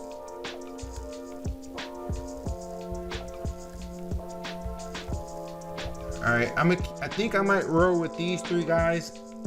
So even though Bucky Mariex from New Mexico, we have not cracked his top 6. I think we still can.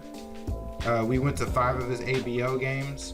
And then this guy right here, Steve Roy Dumont, we went to 2 of his ABO games.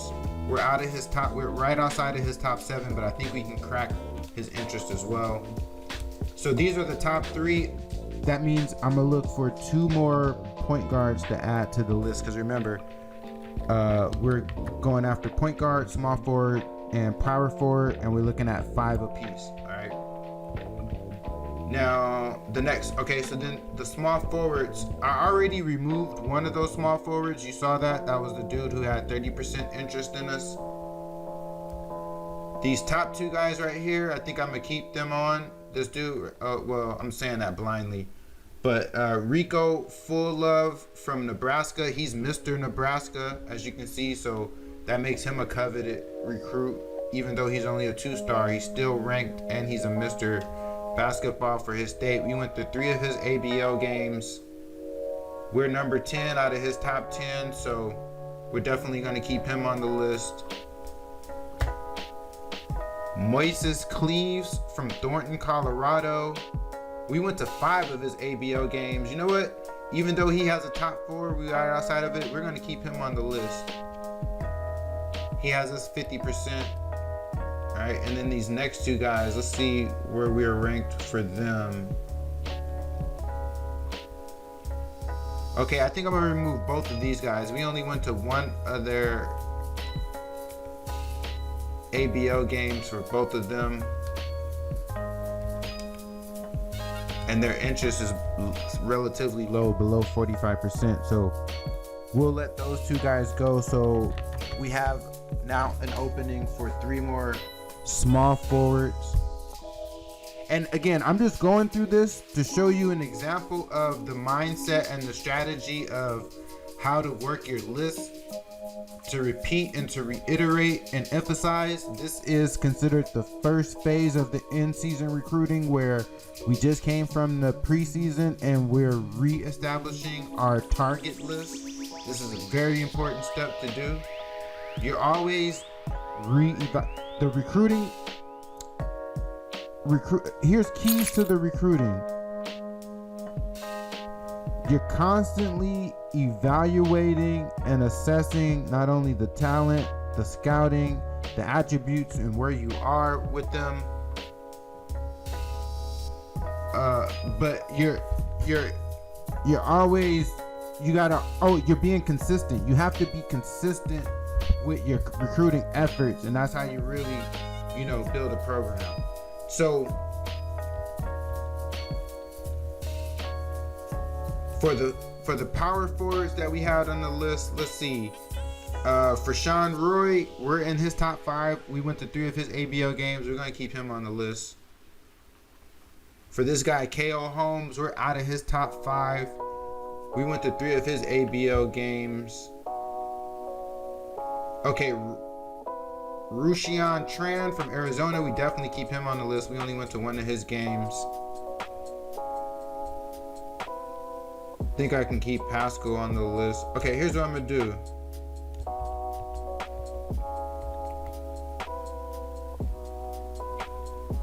I might take Holmes off the list just because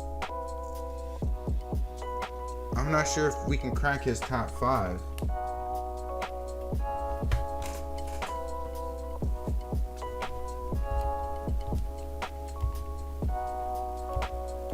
No, you know who I'm gonna take off the list? Here, because these guys are all kind of tight. I'm gonna take this guy off the list, Pascal. And now he can always make his way back on the list, but for now we're gonna take him off. And the same with this guy. So the 2 lowest guys with the lowest amount of interest, we take them off, all right? So that opens up the spot for 2 more power forwards that we can target. So I'm gonna go through the recruiting list and look for more targets to find. Actually, I'm gonna show it. This is gonna be a really long tutorial, but I really want to drive home the point of how to, again, because I'm still using the whole filtering. Remember, like I said, filtering is important, right?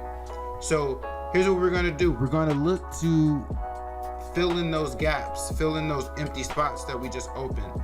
And again, same thing like we did in the preseason. The first place we're gonna start is with the scouted, right? And we're gonna start by position. So we're looking for 2 point guards to add. We're gonna sort by interest level. Oh, and then also we're gonna also filter by year. We're looking at seniors, right? Distance doesn't really matter. Although, you know what? Let's see who the regional players are.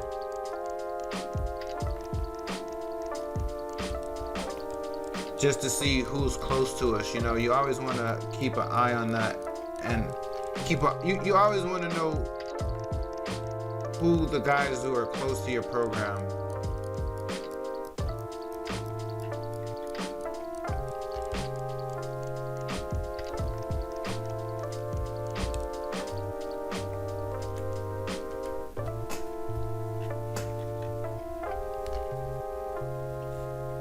Okay, so even though this guy is just a 2-star prospect, number 119 point guard, 470 overall, decent handle. I think we can develop that a little bit more. His passing is C+. I think we can develop that as well. His speed is a C. Now, when I'm looking at recruits for my, he's not that quick though. His quickness is a D. I might keep looking. How's his defense? We don't know yet. I might keep looking. Actually. I was thinking about adding him to the list, but I might keep looking.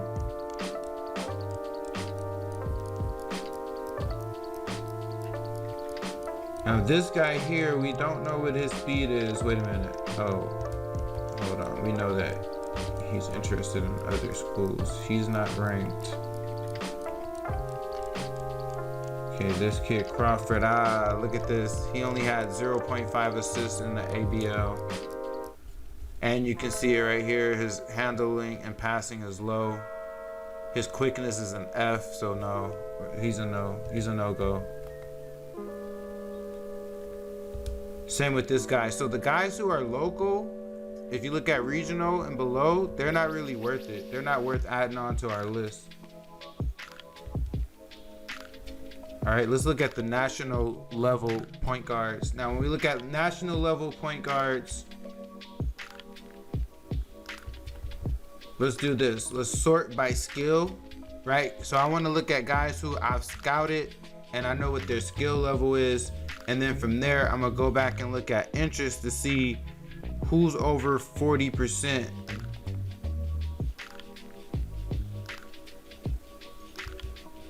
Oh, here's Burt Marshall. I think we were looking at him. I think he was originally on our list. How many games did we look at his?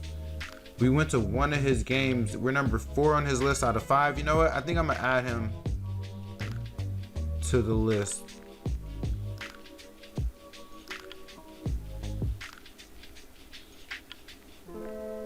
I don't think he was originally on the list. I think we just saw him right now when we looked at guys who were relatively close, regional and below. But he wasn't one of the guys that we originally did the ABL list on. I don't think he was one of the original preseason guys, is what I'm trying to say. I could be wrong, but I don't think so. How do we go to 5 of his games?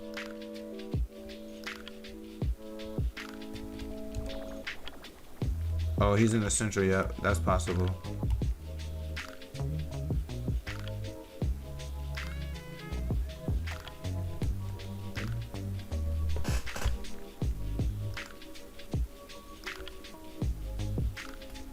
I don't like his handle.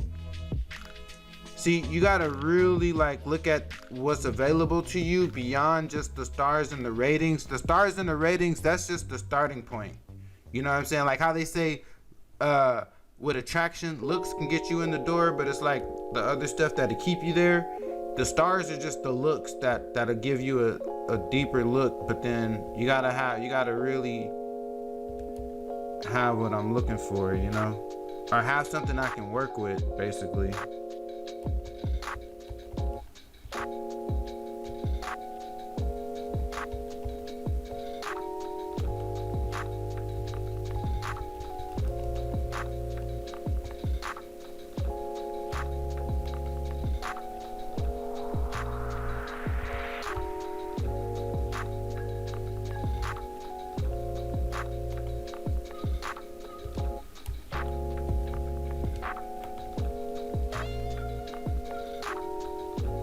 Damn, you know what? Most of these guys, their quickness is either F or a D, actually. So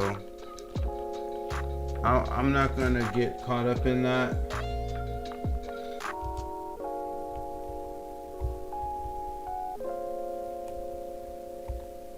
Oh, and then the other thing too is, so you see, I'm kind of struggling right here to find guys, and I don't want to force it, right? I'm kind of struggling to find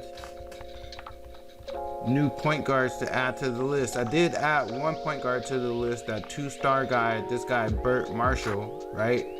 But remember, you can always still go to the all. So I'm working my filters. I went to all senior point guards. Right now, let's filter on interest. Or no, I'm sorry, not even. Oh yeah, filter on interest, because at this point we don't know what their skill level is for the guys who we haven't recruited. So I'm just going through to see if anything or anybody stands out, meaning if I could find any more Mr. Basketballs or any decent ranked players that are relatively local or relatively close, I would say, or guys that are ranked that we looked at their ABL games. Oh yeah, he's already on our list. Georgia, nope, we didn't look at none of his ABL games. He's already on our list.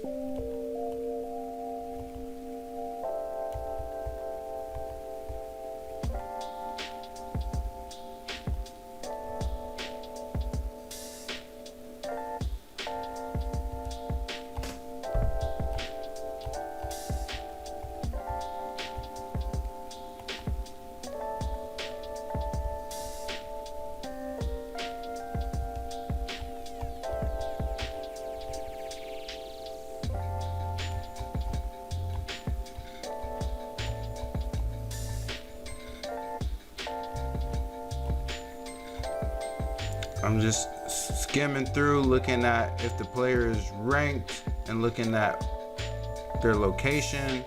When I see something that's a decent combo, then I'm looking further. He's ranked too low.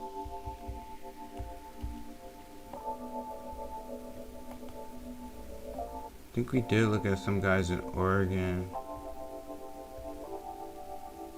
We went to one of his ABL games, but I feel like we're low on his interest list.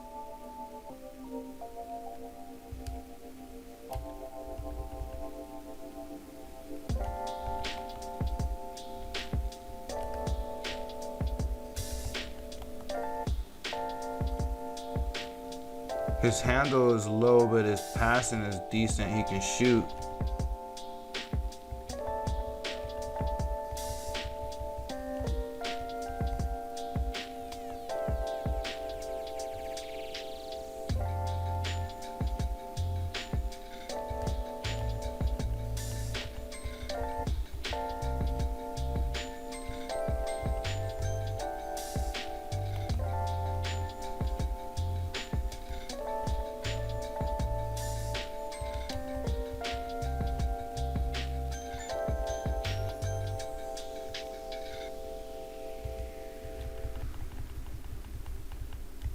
Okay, you know what? I'm gonna go with for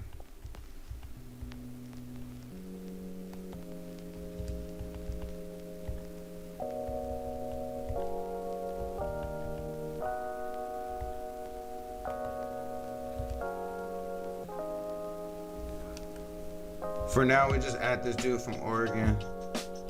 We most likely won't get him, but we'll see how it goes. Okay, the small forwards will add two, or actually,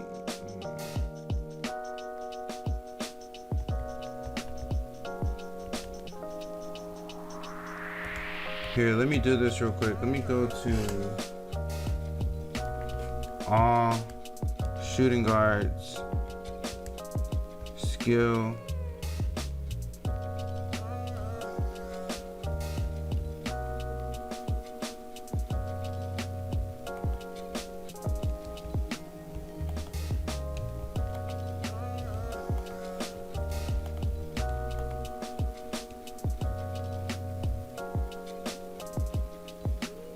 Okay, see this guy right here, Ross Zoric, he's a 2 guard, right? We don't really need a 2 guard, but I think we can make him a combo guard. He'll just be a big guard. So I'm gonna go after him. I'm gonna go back, even though his interest is low currently. I think we can raise it. So I'm gonna go back to my list, my all. Let's go back to my, oops, not that. My targets. Let's go to point guards. And this dude from Oregon, we're gonna take him right back off. Brian Coggins, we'll remove him again. All right, so instead, what I'm gonna look at is this 2 guard, Ross Zoric, who has a potential to also play point guard. Because again, like I emphasized, you wanna look at attributes as well. Look beyond position and look at attributes for the positions that you need on your team. All right, so I'm gonna go back to scouted, seniors. Now let's look at small forwards. For small forward, really, I like small forwards who are athletic and can also shoot.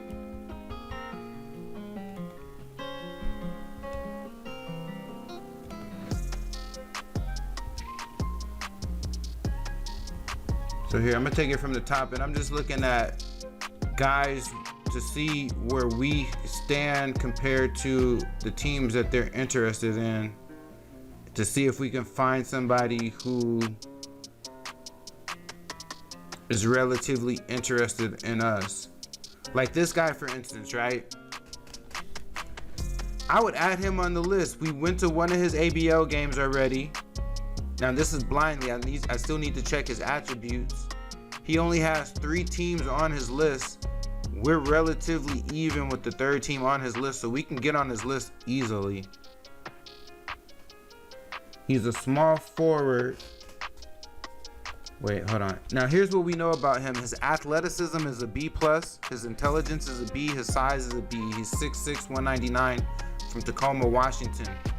Number 495 overall. So you see he's just outside of that. Remember I told you the top 300 is really that sweet spot, and then if you can get him outside of the top 300, within the top 500 is the next sort of target area. So he's a 2-star, but he's ranked in the top 500, okay? And then from what we know about him, again, he don't have the quickness, but most of them don't. His speed is decent, it's just a C. If it would have been less than C, I would have been more concerned. I'm gonna add him to the list, because we'll have a pretty good shot at signing him. And I think he'll be a pretty decent player.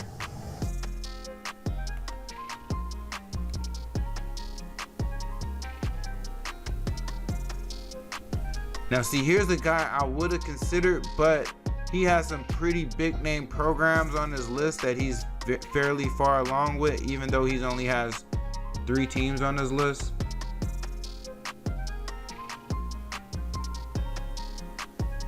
Now, okay, check this out. This guy right here, Jim Valdez.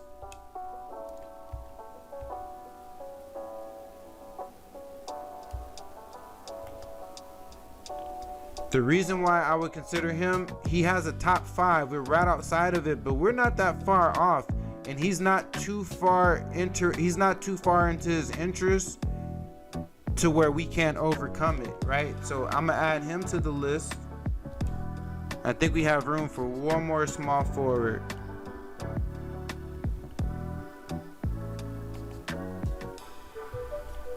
So I'm just gonna go back and look at this guy.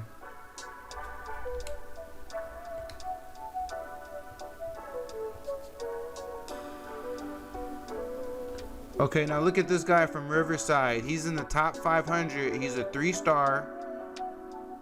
92. He has the size that we like, 6'6", 210. What we know about him from here,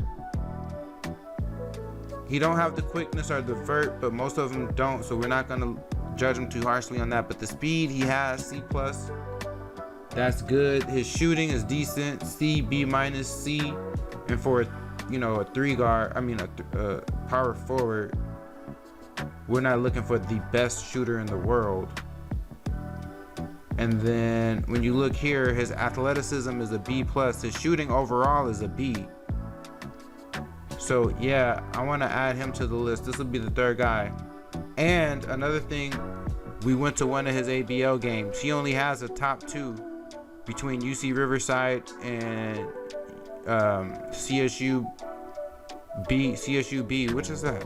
Cal State Santa Barbara, is it? I don't know. But anyway, we're gonna throw our hat in the mix there. This will be the last small forward we add, and then next, wait, do we need power forwards? Hold on.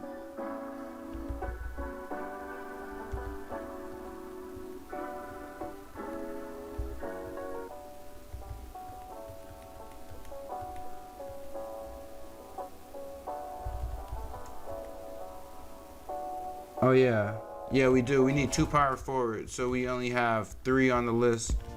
We need to add 2 more power forwards. So again, we're gonna start at scouted.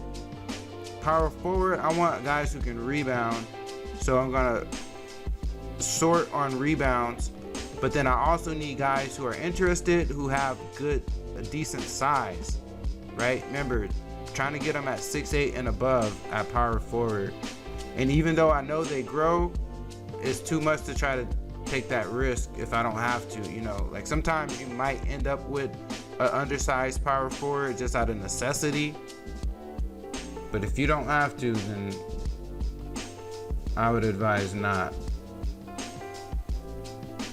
Now here's a guy I would consider, and that's funny, I'm not sure if he was already on our list, but we went to one of his games. Hold on.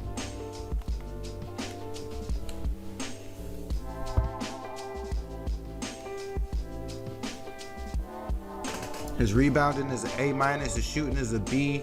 He's at least 6'8". I like this guy right here. We're not that far out of his top. He has a top 6. We're out of the top 6, but you see, we're not that far off. We could try him. It'll be a long shot, but we'll still try him.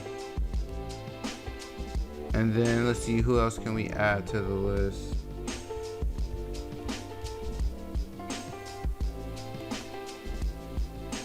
Ooh, okay, I'm gonna add this guy. Oh, he's already on. I got excited. He had the height. I got way excited right there.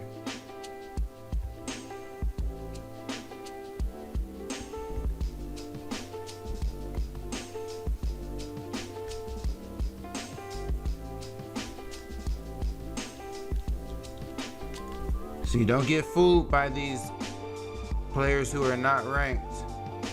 You want to look right past them. Look at those as walk-ons. All those are future walk-ons, all right? So I looked through. I started with the scouted players. Didn't see nothing I liked. So now we go to all. Sort on interest, because we don't know what their scouting is. And actually, you know what? Let me filter on stars, and we'll focus on 3 stars. Just to speed up this process. Now I'm just scrolling through this, looking at height to see if I can add some bulk.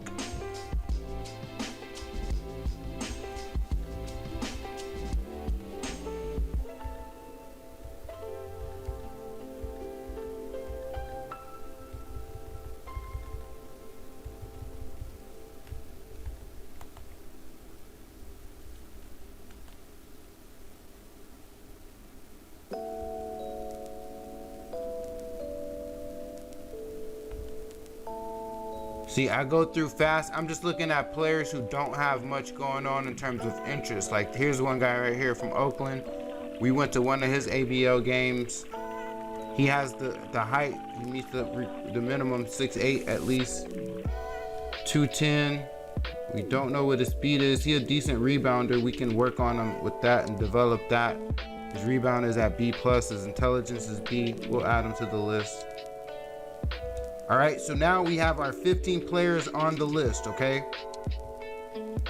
So we've gone through and we've done the first part of reestablishing our target list. And again, we're doing all this without trying to go after, you know, world recruits and JC players. We don't need to do none of that.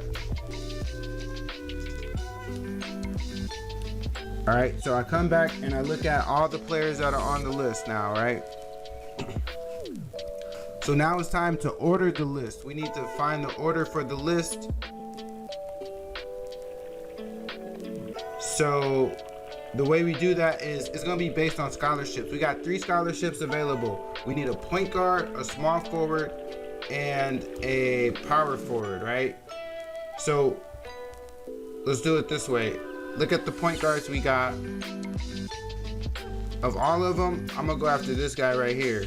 Now, one thing you want to do in the beginning, so all I'm doing right now, I just want to identify the point guard that I'm going to offer. That's going to be this guy. It's not time to offer him yet, but in identifying him, I'm going to manage the target list and make him the #1 recruit, right? Because I know I'm going to offer him a scholarship. So that's the point guard that I'm going to offer. Then let's look at the small forwards that we have on the list. These 5 guys. Similarly, I'm going to offer Rico Full-Love, Mr. Basketball from Nebraska, the 2-star guy. So I'm going to make him, I'm going to rearrange my target list and I'm going to make him #2. All right, and then we'll go through and identify the guy that we want to offer out of the power forwards. So out of these power forwards, it's going to be this guy right here, Fashawn Roy, the guy who's out of South Dakota.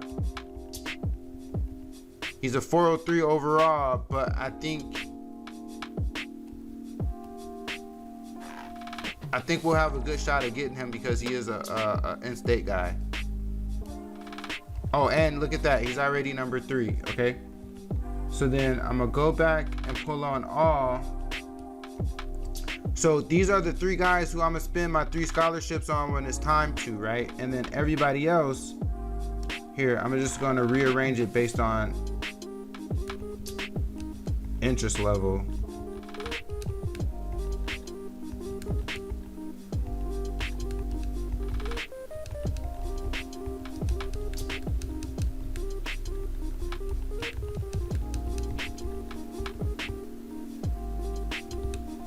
All right, so I have the top 3, which are the guys who I'm going to give offers to.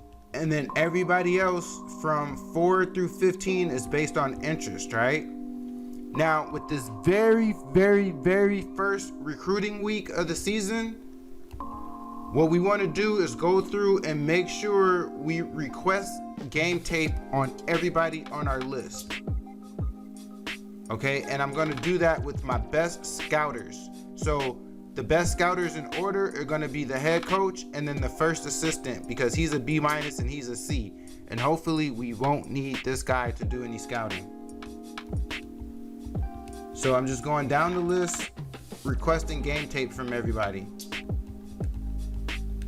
And I'm using my head coach to do it. He's going to be the guy to evaluate the game tape, which means we'll get a more accurate reading and a more expansive reading out the gate.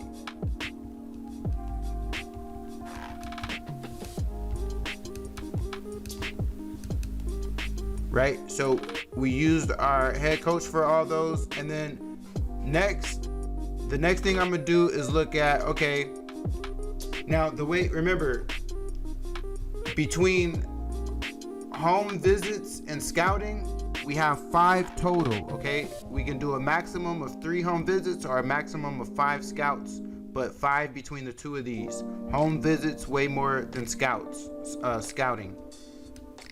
Now, if I can, as long as I still have space to still use my head coach, I'm gonna try to do a home visit for him. And you see, I don't, right? I'm not gonna use the home visit with another coach because their charisma ain't as high as his. So I only want to do home visits with my head coach. So I'm gonna do I'm gonna do scouting with the next guy. Same here.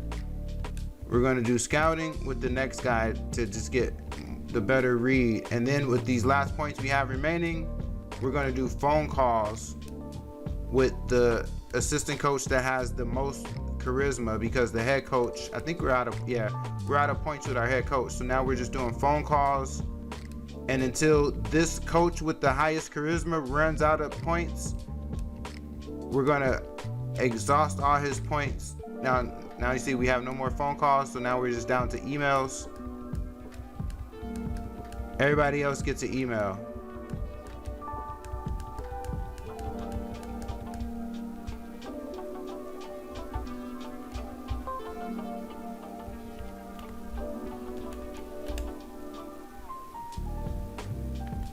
All right, now we got to just cross our fingers and pray to God these guys don't get offered by somebody else. So I'm gonna run through that. We'll come right back.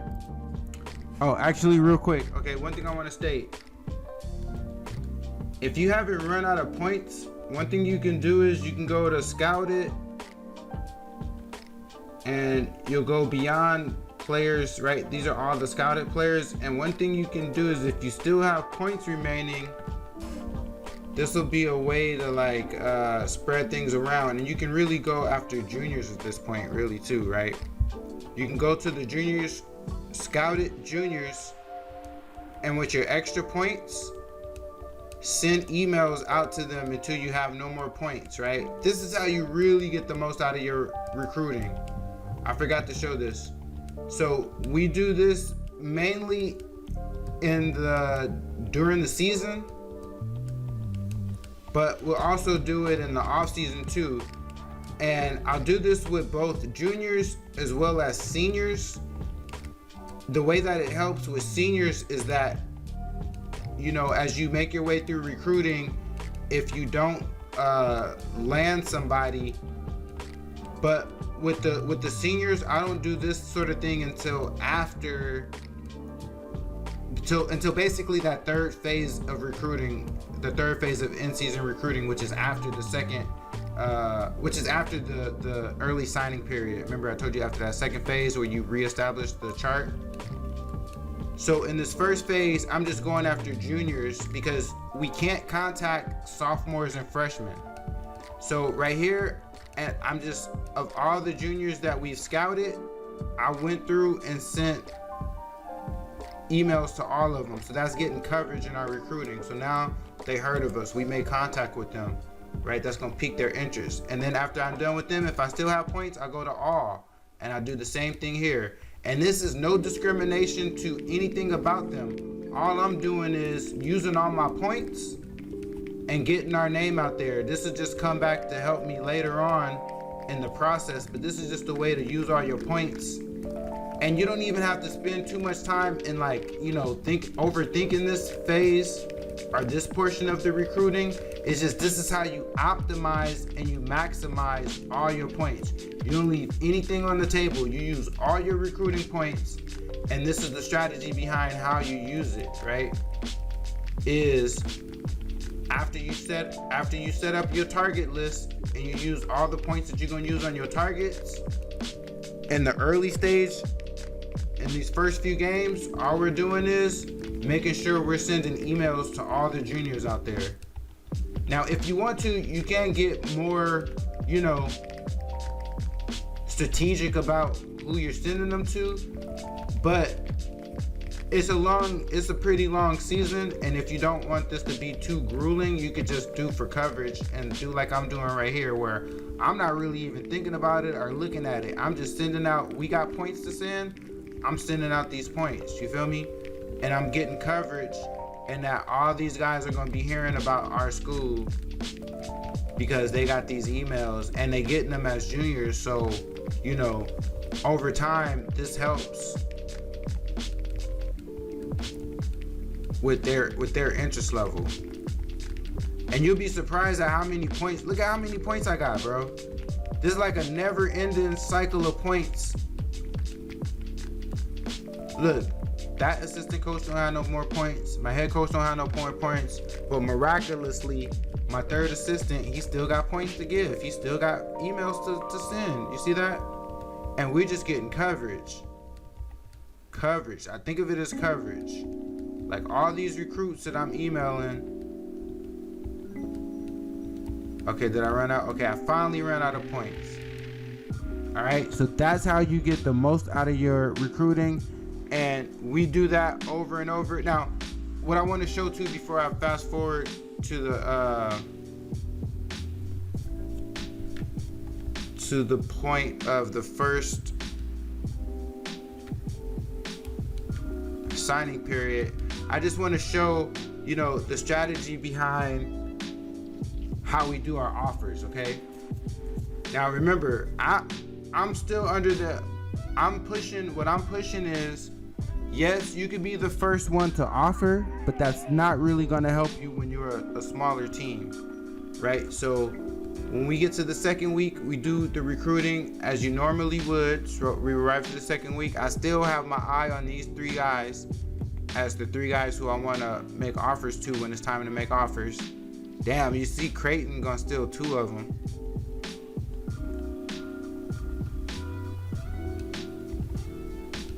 But I make sure I send him the home visit.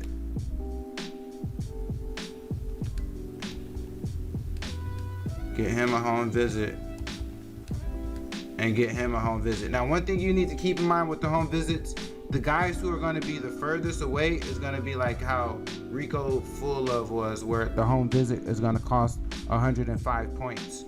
You have more points in the earlier part of the season than you will later on in the season. So keep that in mind, because if there's guys who are longer distance, you want to get your home visits in early is what I'm trying to say, okay?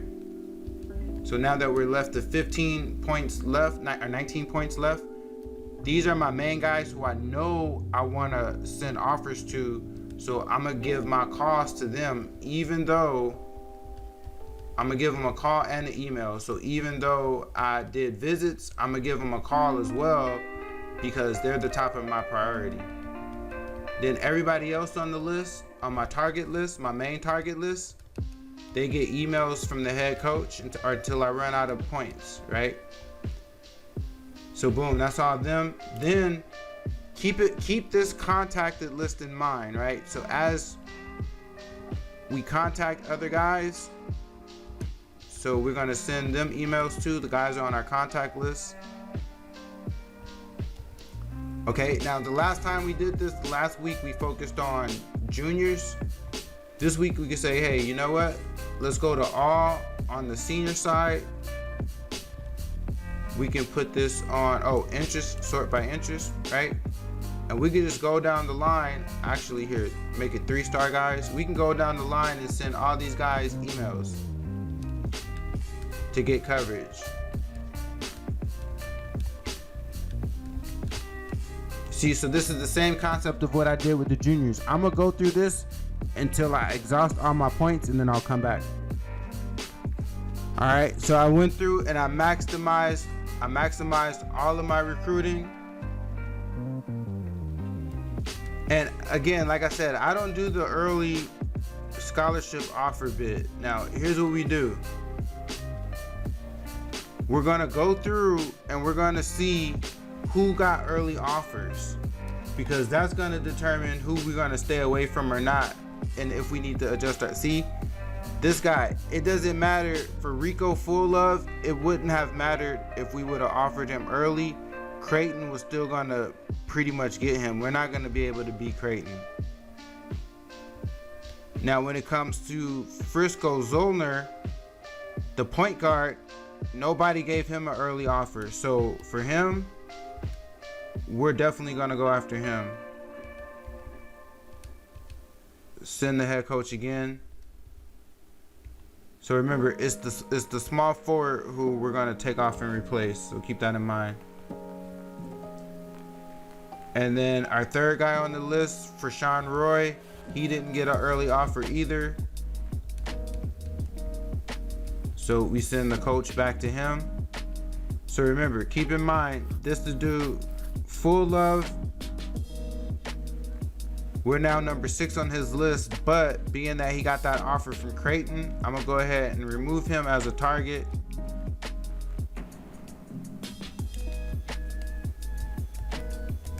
what I'm gonna do is look at scouted players, similar to how I looked at shooting guards for that point guard position. I can also look at shooting guards to fill the 3 guard position, because shooting guards can also play 3 guard if they're tall enough.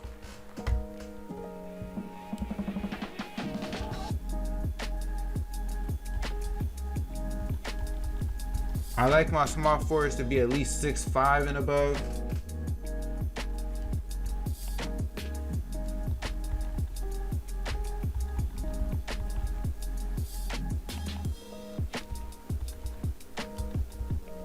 So right now I'm just skimming through quickly, looking at height and ranking. Are they tall enough and are they ranked? And then I'll look further. See, okay, Nicholas Cooperwood. He's tall enough. He only has 2 teams in front of me. They're not that far along. I think I could make up ground with him. He's not much of a scorer though, if you see that. I don't know about him. I might have to pass on him. He can't really score. And his speed is out of whack, so no, he's a no. He's a no-go.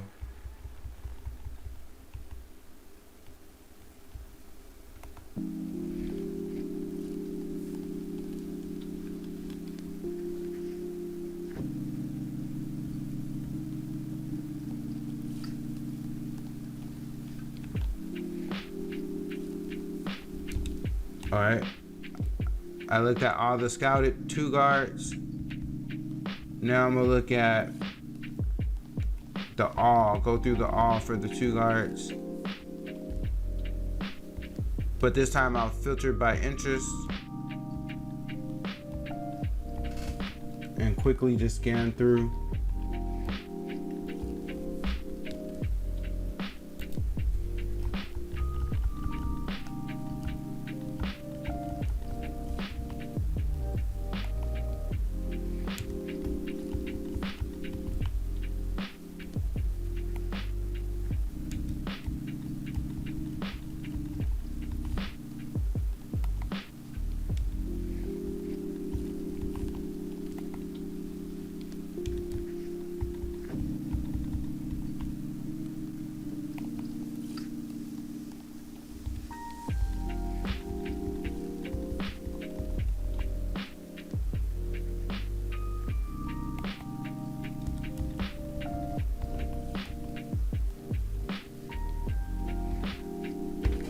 Okay, no, I'm better off just looking for small forwards then, damn.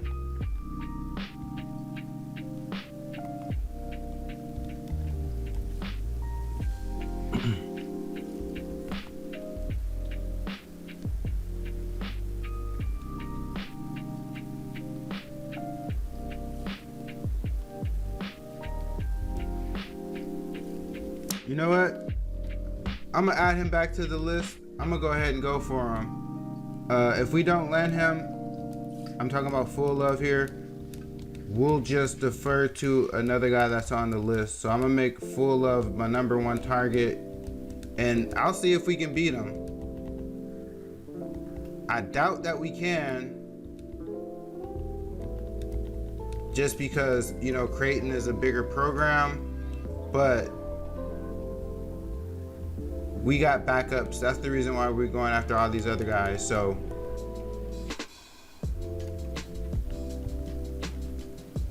set this back to all. All right. So we're gonna go ahead and offer him, send him a home visit.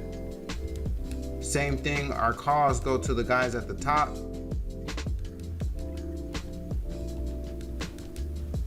And it's in order by charisma. So once the head coach runs out of points, we go to the next coach with the most charisma.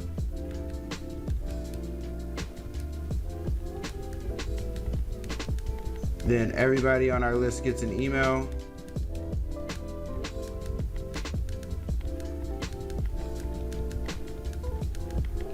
And then when we're done emailing everybody on our list, we go through our supplemental list. This is what I call a supplemental list.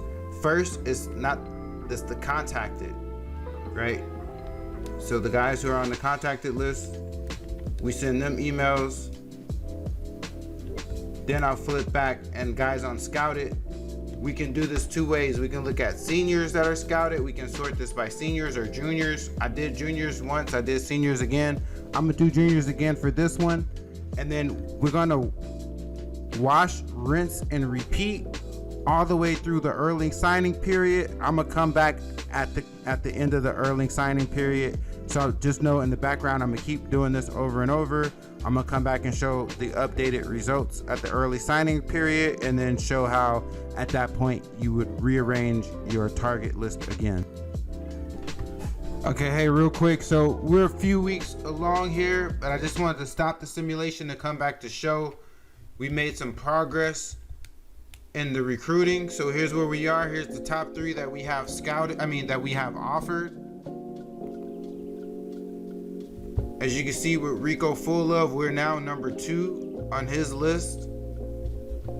He has the 3 home visits, and we're getting ready to give him a second scout.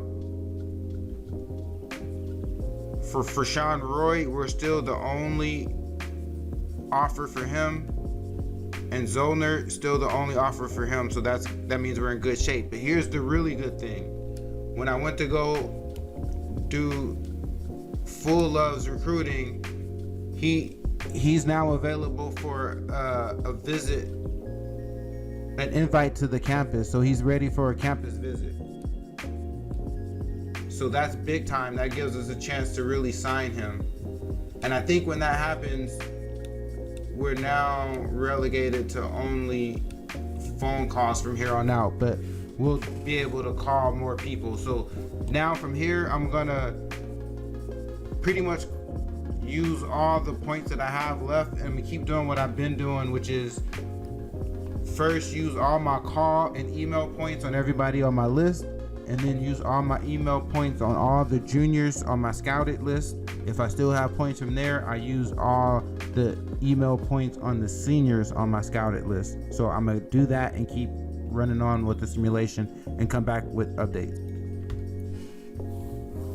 All right, so we are at the first half of the early signing period, and we got some bad news.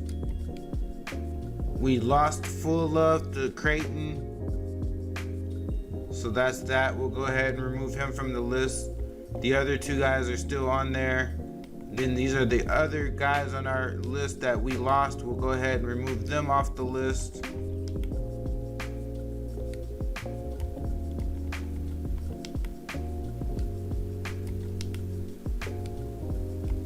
So we're just going through to clean things up.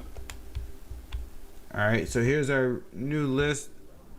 Power forward still on there, point guard still on there, and they're still the only ones to be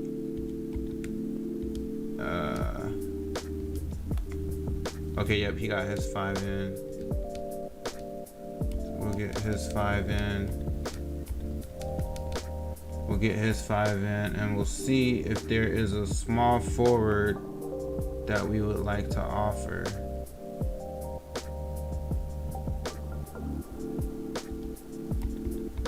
No, I think it's gonna be this guy right here, Brooks Johnson from Riverside, California.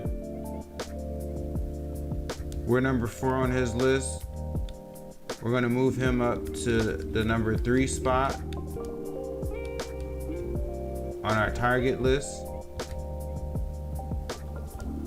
And again, remember, we're still early enough where we have enough points to, if we're debating between what to, if we want to do a home visit or scout, remember, home visits way more, and you get more points early on, so you want to get your home visits out the way early. So right here, that determines what we want to do right here, which is do a home visit for him. And we also want to offer him a scholarship.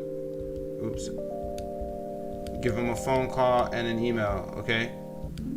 So I'm gonna go through, spend the rest of my points on phone calls and emails. We'll come back and see at the end of this week what the damage is for the early signing period. Okay, here's one very important thing to note. again, here's where we are on the schedule. We are right at the beginning of the signing period, the early signing period, right? Where we're in between. We just had the first, and then at the end of this week, we'll find out who the other signees are, right? But one thing you need to know right here, remember I said earlier, we can't contact underclassmen. Well, this is our chance to contact them. This is a contact period. So when you look here, I still have extra points to spend, right? So remember how I was saying I was spending my extra points on juniors by sending them emails? Well, now this week, all of a sudden, I can send juniors phone calls and request game tape on them. But not only that, when it comes to sophomores and freshmen, guess what? I can request game tape on them, right? So that's pretty dope. And that's one thing that you need to know when you get to this point in the recruiting calendar, is that this is the period where you can contact underclassmen. So I'm gonna use my extra points, and now I'm gonna be a bit more strategic. Instead of just going through, I'm gonna look at the sophomore and the freshman that I have on my roster to see who I'm gonna need in the future, and I'm gonna spend my extra points on giving those guys, or requesting tape from those guys. All right, so I'm gonna do that, and then I'll come back at the conclusion of the early signing period. All right, so we are now at the conclusion of the early signing period. We lost another recruit, so we'll come and take a look at our board. Here's the guy we lost.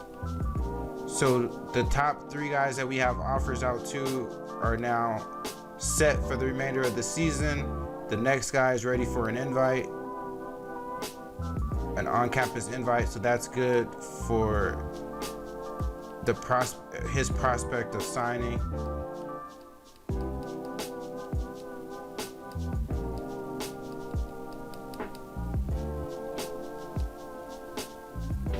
Okay, so generally what I do at this point, I don't necessarily look at this and say, oh, I need to completely fill up my roster. I mean, not the roster, but the list now with players. What I do is I'm gonna go through and look at who can be the backup recruits for the guys who I already have. All right, so like this power forward, his backup is gonna be, where's Tran?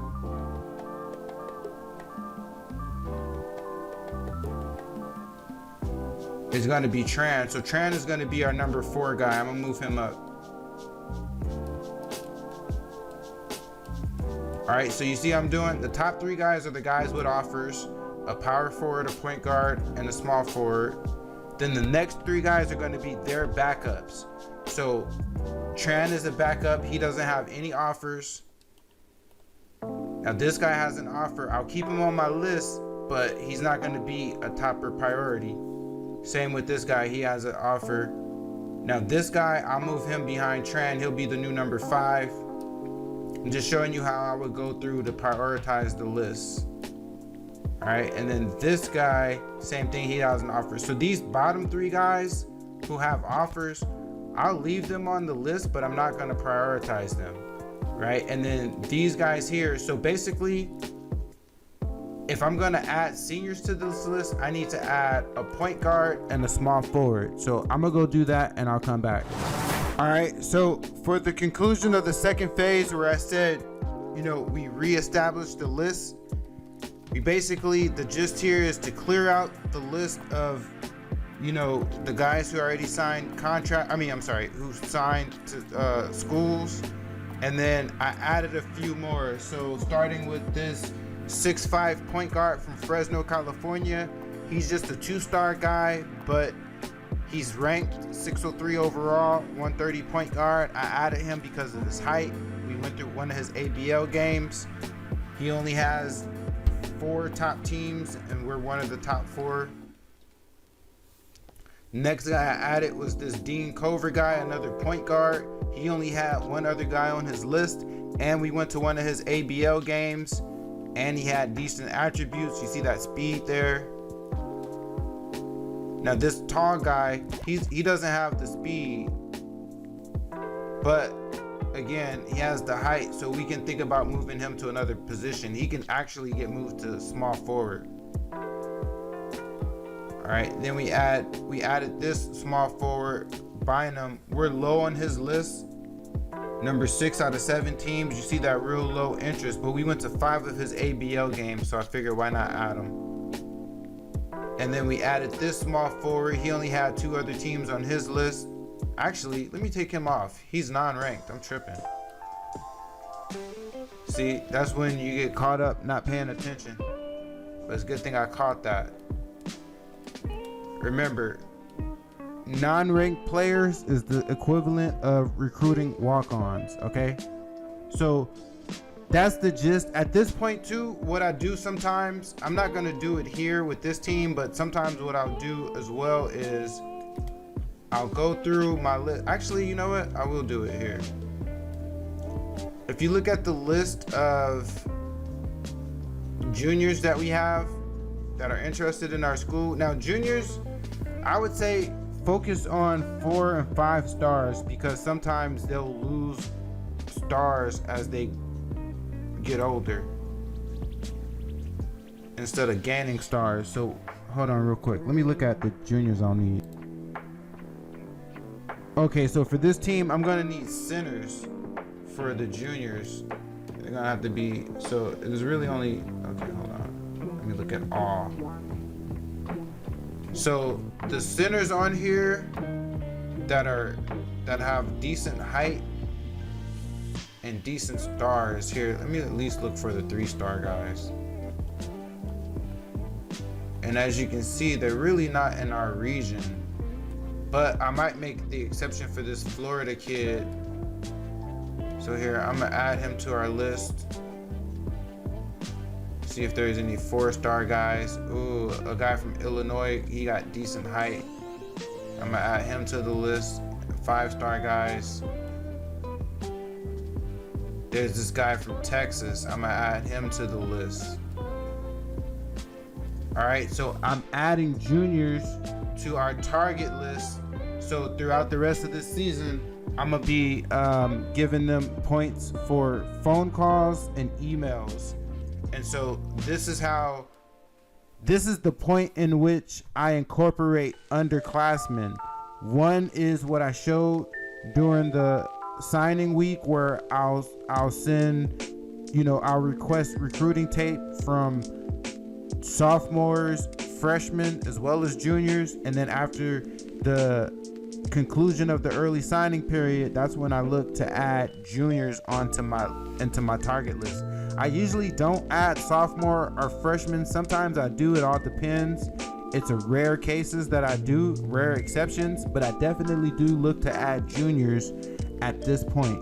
So now for the rest of the season, so when I talked about how, we got the 3rd phase, which is the remaining of the season, the strategy here is look at the guys who I have offers to. That's these top 3 guys right here, right? And then we're going to make sure that we get their 5 activity points between home visits and scouts. So for instance, this guy, he got his 5 as well as a campus tour. If I'm lucky, I'll get a campus tour for Zollner as well. He got his top 5. He just don't have that campus tour yet. And then this guy, before we run out of points, hopefully we have enough points to get a 3rd home visit in for him. If not, we'll make sure that we get 3 scouts, but we'll have all 5 of his recruiting activities booked by the time we get to the end of the season. So that's the whole mindset when you go into that second stretch, is make sure the guys that you're recruiting, that you fill this. And then once we're done filling this in for the guys who we have offers out to, then we look to fill it in for the guys who we consider backups on our list. And the whole meanwhile, we'll be sending out recruiting points to those juniors that we have on the list too. All right, so I'm gonna go through this and wrap up the season, and I'll be back at the conclusion. All right, so we are heading now into the home stretch here of this tutorial. It has been a massive and very much in-depth tutorial. We are about to get into the off-season recruiting. I wrapped up the in-season recruiting by maximizing everything for our offered players and trying to get as much into the backups for them as possible. So let's go ahead and simulate on. We're going to do this live to see the outcome of who we signed and who we missed. Okay, not that bad. So only one player gets removed from our target list. The top 3 guys are still there, so we're gonna try to sign them, try to bring it on home. Remember, in-home visits way more than scouting, but when in doubt, scout it out if you don't have points.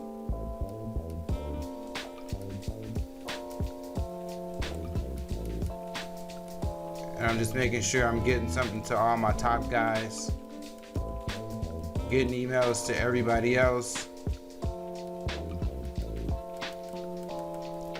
And you know, I've been continuing in the offline as I've been doing my recruiting. So next year, you know, I got the two juniors that I have on the team are both centers. So I'm gonna need centers. So I've been focusing on junior centers in terms of spending all my extra points here. Anything I got extra, scouted centers, I'm spending points on sending them emails, and I've been doing this all throughout that second half of the season for that third phase when I was doing the in-season recruiting. So now that we're in the off-season recruiting, it don't stop. It's the same thing. And what I'm gonna do is I'm gonna keep doing this until I'm able to actually sign some of these guys that I'm after. And then at that point, I'll look to add some of these juniors onto the list. But until then, I'll just keep them here. All right, so we'll be back to see how this first week went. Actually, what am I doing? Let's just do this live. We're gonna see how it went right in front of your very eyes. All right, boom, we signed for Sean Roy. That's a huge plus. This is a guy we were on all season long. The in-state power forward, 6'8", 203 pounds. He's what? The number 403 overall recruit. He's a 3-star guy. I think we're getting a good one. He's a decent rebounder. We'll develop him more as his career unfolds, so we can remove him off the target list. Now the big guy is Francisco Zoller. Looks like we're gonna get him. Looks like we're gonna get both of these guys that we want. So, ooh, yeah, and we get to invite him to campus.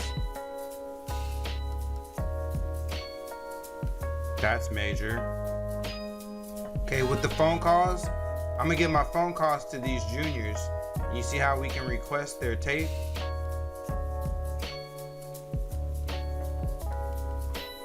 So that should help with their recruiting.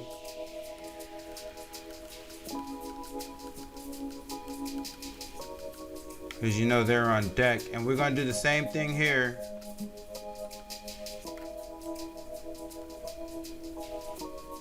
Which is, I'm gonna go after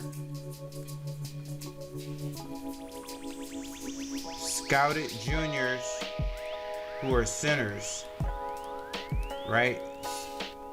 Make sure I email all these guys. Make sure I'm on the top of their mind so that when next year rolls around and it's time to bring on 2 new centers, we can be making headway now with them.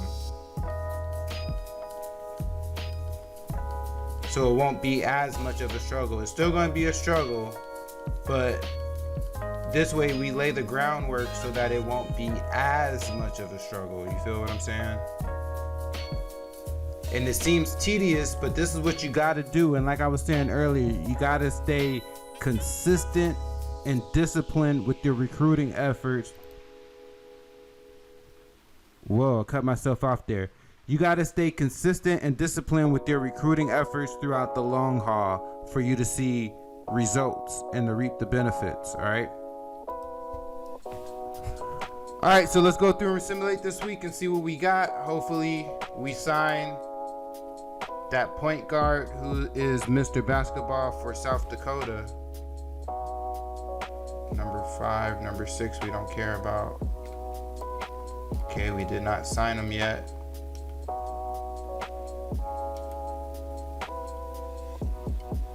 Two more guys signed. We're not worried about them so much.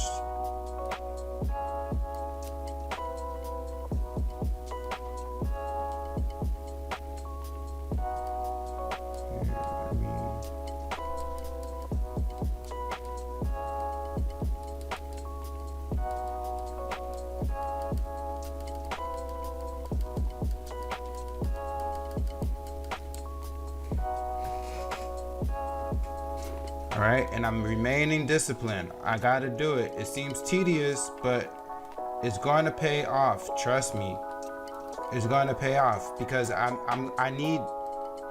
I'm basically putting in the effort for next year's recruiting class, where I know I'm going to need 2 centers. So I'm putting in that effort now. I've been sending these juniors emails all season long.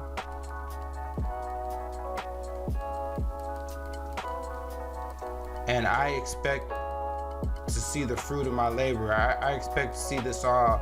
I expect to see these efforts pay off.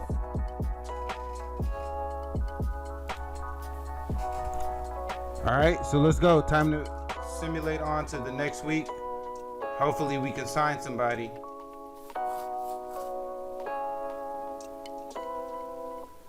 Boom. Okay, we got Zellner. Boom, and we got Johnson. So we signed a Mr. Basketball in this example.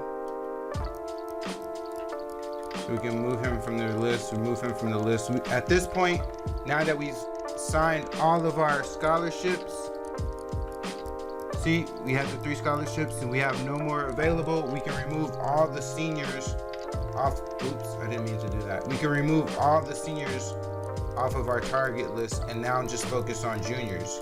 See, now that we've signed all of our scholarships, it's not over yet.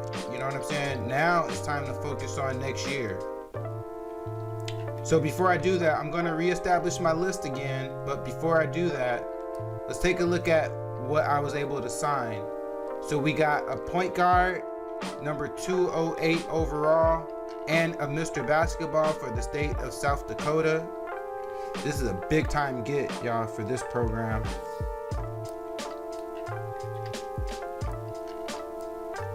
We also got a power forward from South Dakota who I showed earlier. So 2 in-state recruits. That was big. And then we got a guy from Riverside, California, a small forward, who should be a welcome addition to the club as well. He can shoot. The point guard that we got can shoot. So this is a really good class. All right, so at this point, like I said, now that we've fulfilled this class, we're not done yet. We go back to scout it, go back to the juniors, and look at the centers.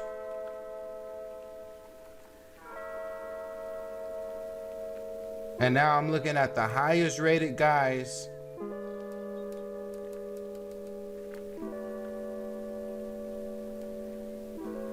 To see who I want to add. I'm going to add him. And now, as you see, we can request game tape on them. So that's major. This is a major jump start that we getting on this class. Here's a guy from Florida. And being that we only need 2 recruits, I may open things up now to other areas, other regions, so we can expand. We can expand our footprint now. You know what I'm saying? So like in this example, I showed you how last season we focused on 3 main territories. Well, now that we only need 2 recruits and we're getting a jump start on them, we may be able to focus on more territories.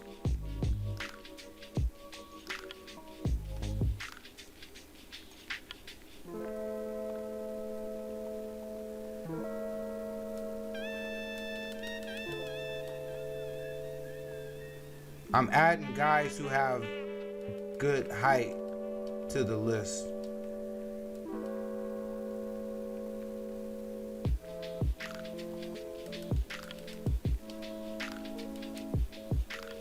So then when I step into next season, I'm gonna already have a pre-made list of players who we already did a lot of legwork for, and we're doing this legwork right now. So all this that we're doing, and that's why I'm showing this too, is that your recruiting efforts don't stop when you fulfill your class of the current year.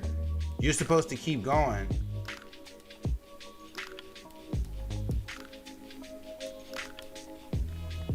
As long as you have points to distribute, you need to keep going and keep distributing those points, because this is how you lay a foundation. This is how you build pipelines, all that good stuff.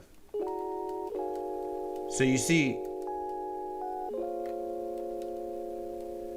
and then look, even after this week, I got a whole nother session remaining, and that's just more that we get to put into that junior class. Right? So I come back here, look at this. I got a full target list. And look at this guy right here. He's already up to 81% interest. A 7-1 center from California. Already, because of this work that we're putting in ahead of time, laying this groundwork. Now we giving these guys phone calls and emails. You see what I'm saying? All this ahead of time.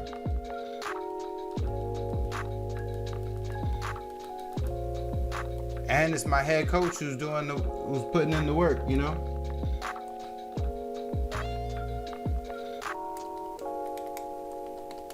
So go back to scout it, go to juniors, go to centers, because that's what I know I'm gonna need for next season. Centers.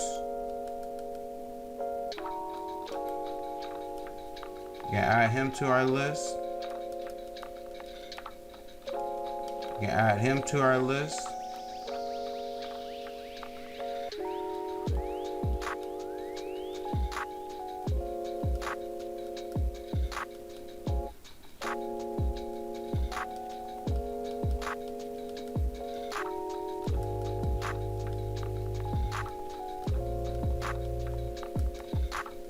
Now I'm just trying to spend as much points as I possibly can to get as much coverage on this junior class as I possibly can.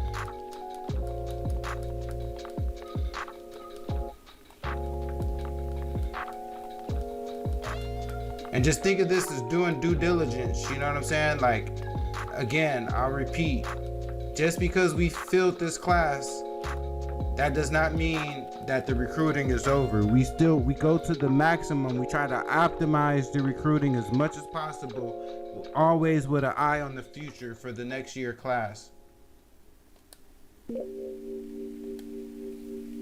All right, so hold on, let me take notes of this real quick and I'll be right back.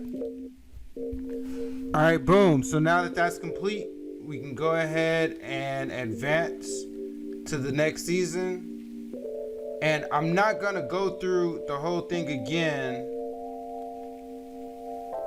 What I am gonna do though is just quickly get to the next screen so I can show you how things will look after we put in all that groundwork, because I'm pretty sure we're gonna have some good looking prospects with high interest in the team. So let me gear things up for that. Alright, so here we are at the beginning of the next year. Nothing too spectacular. It wasn't as spectacular as I thought it would be, but you get the gist. Wash, rinse, repeat. This is how you use recruiting to build a powerhouse program. That's everything, y'all. I've gone through it all. I've shown you how coaching, scheduling in the ABL, target list and filtering, in-season recruiting strategy, as well as off-season recruiting strategy, all combined will give you this, which we call the ultimate recruiting guide for college hoops 2K8. You know who it is. For the old man. Until the next time, y'all. Peace.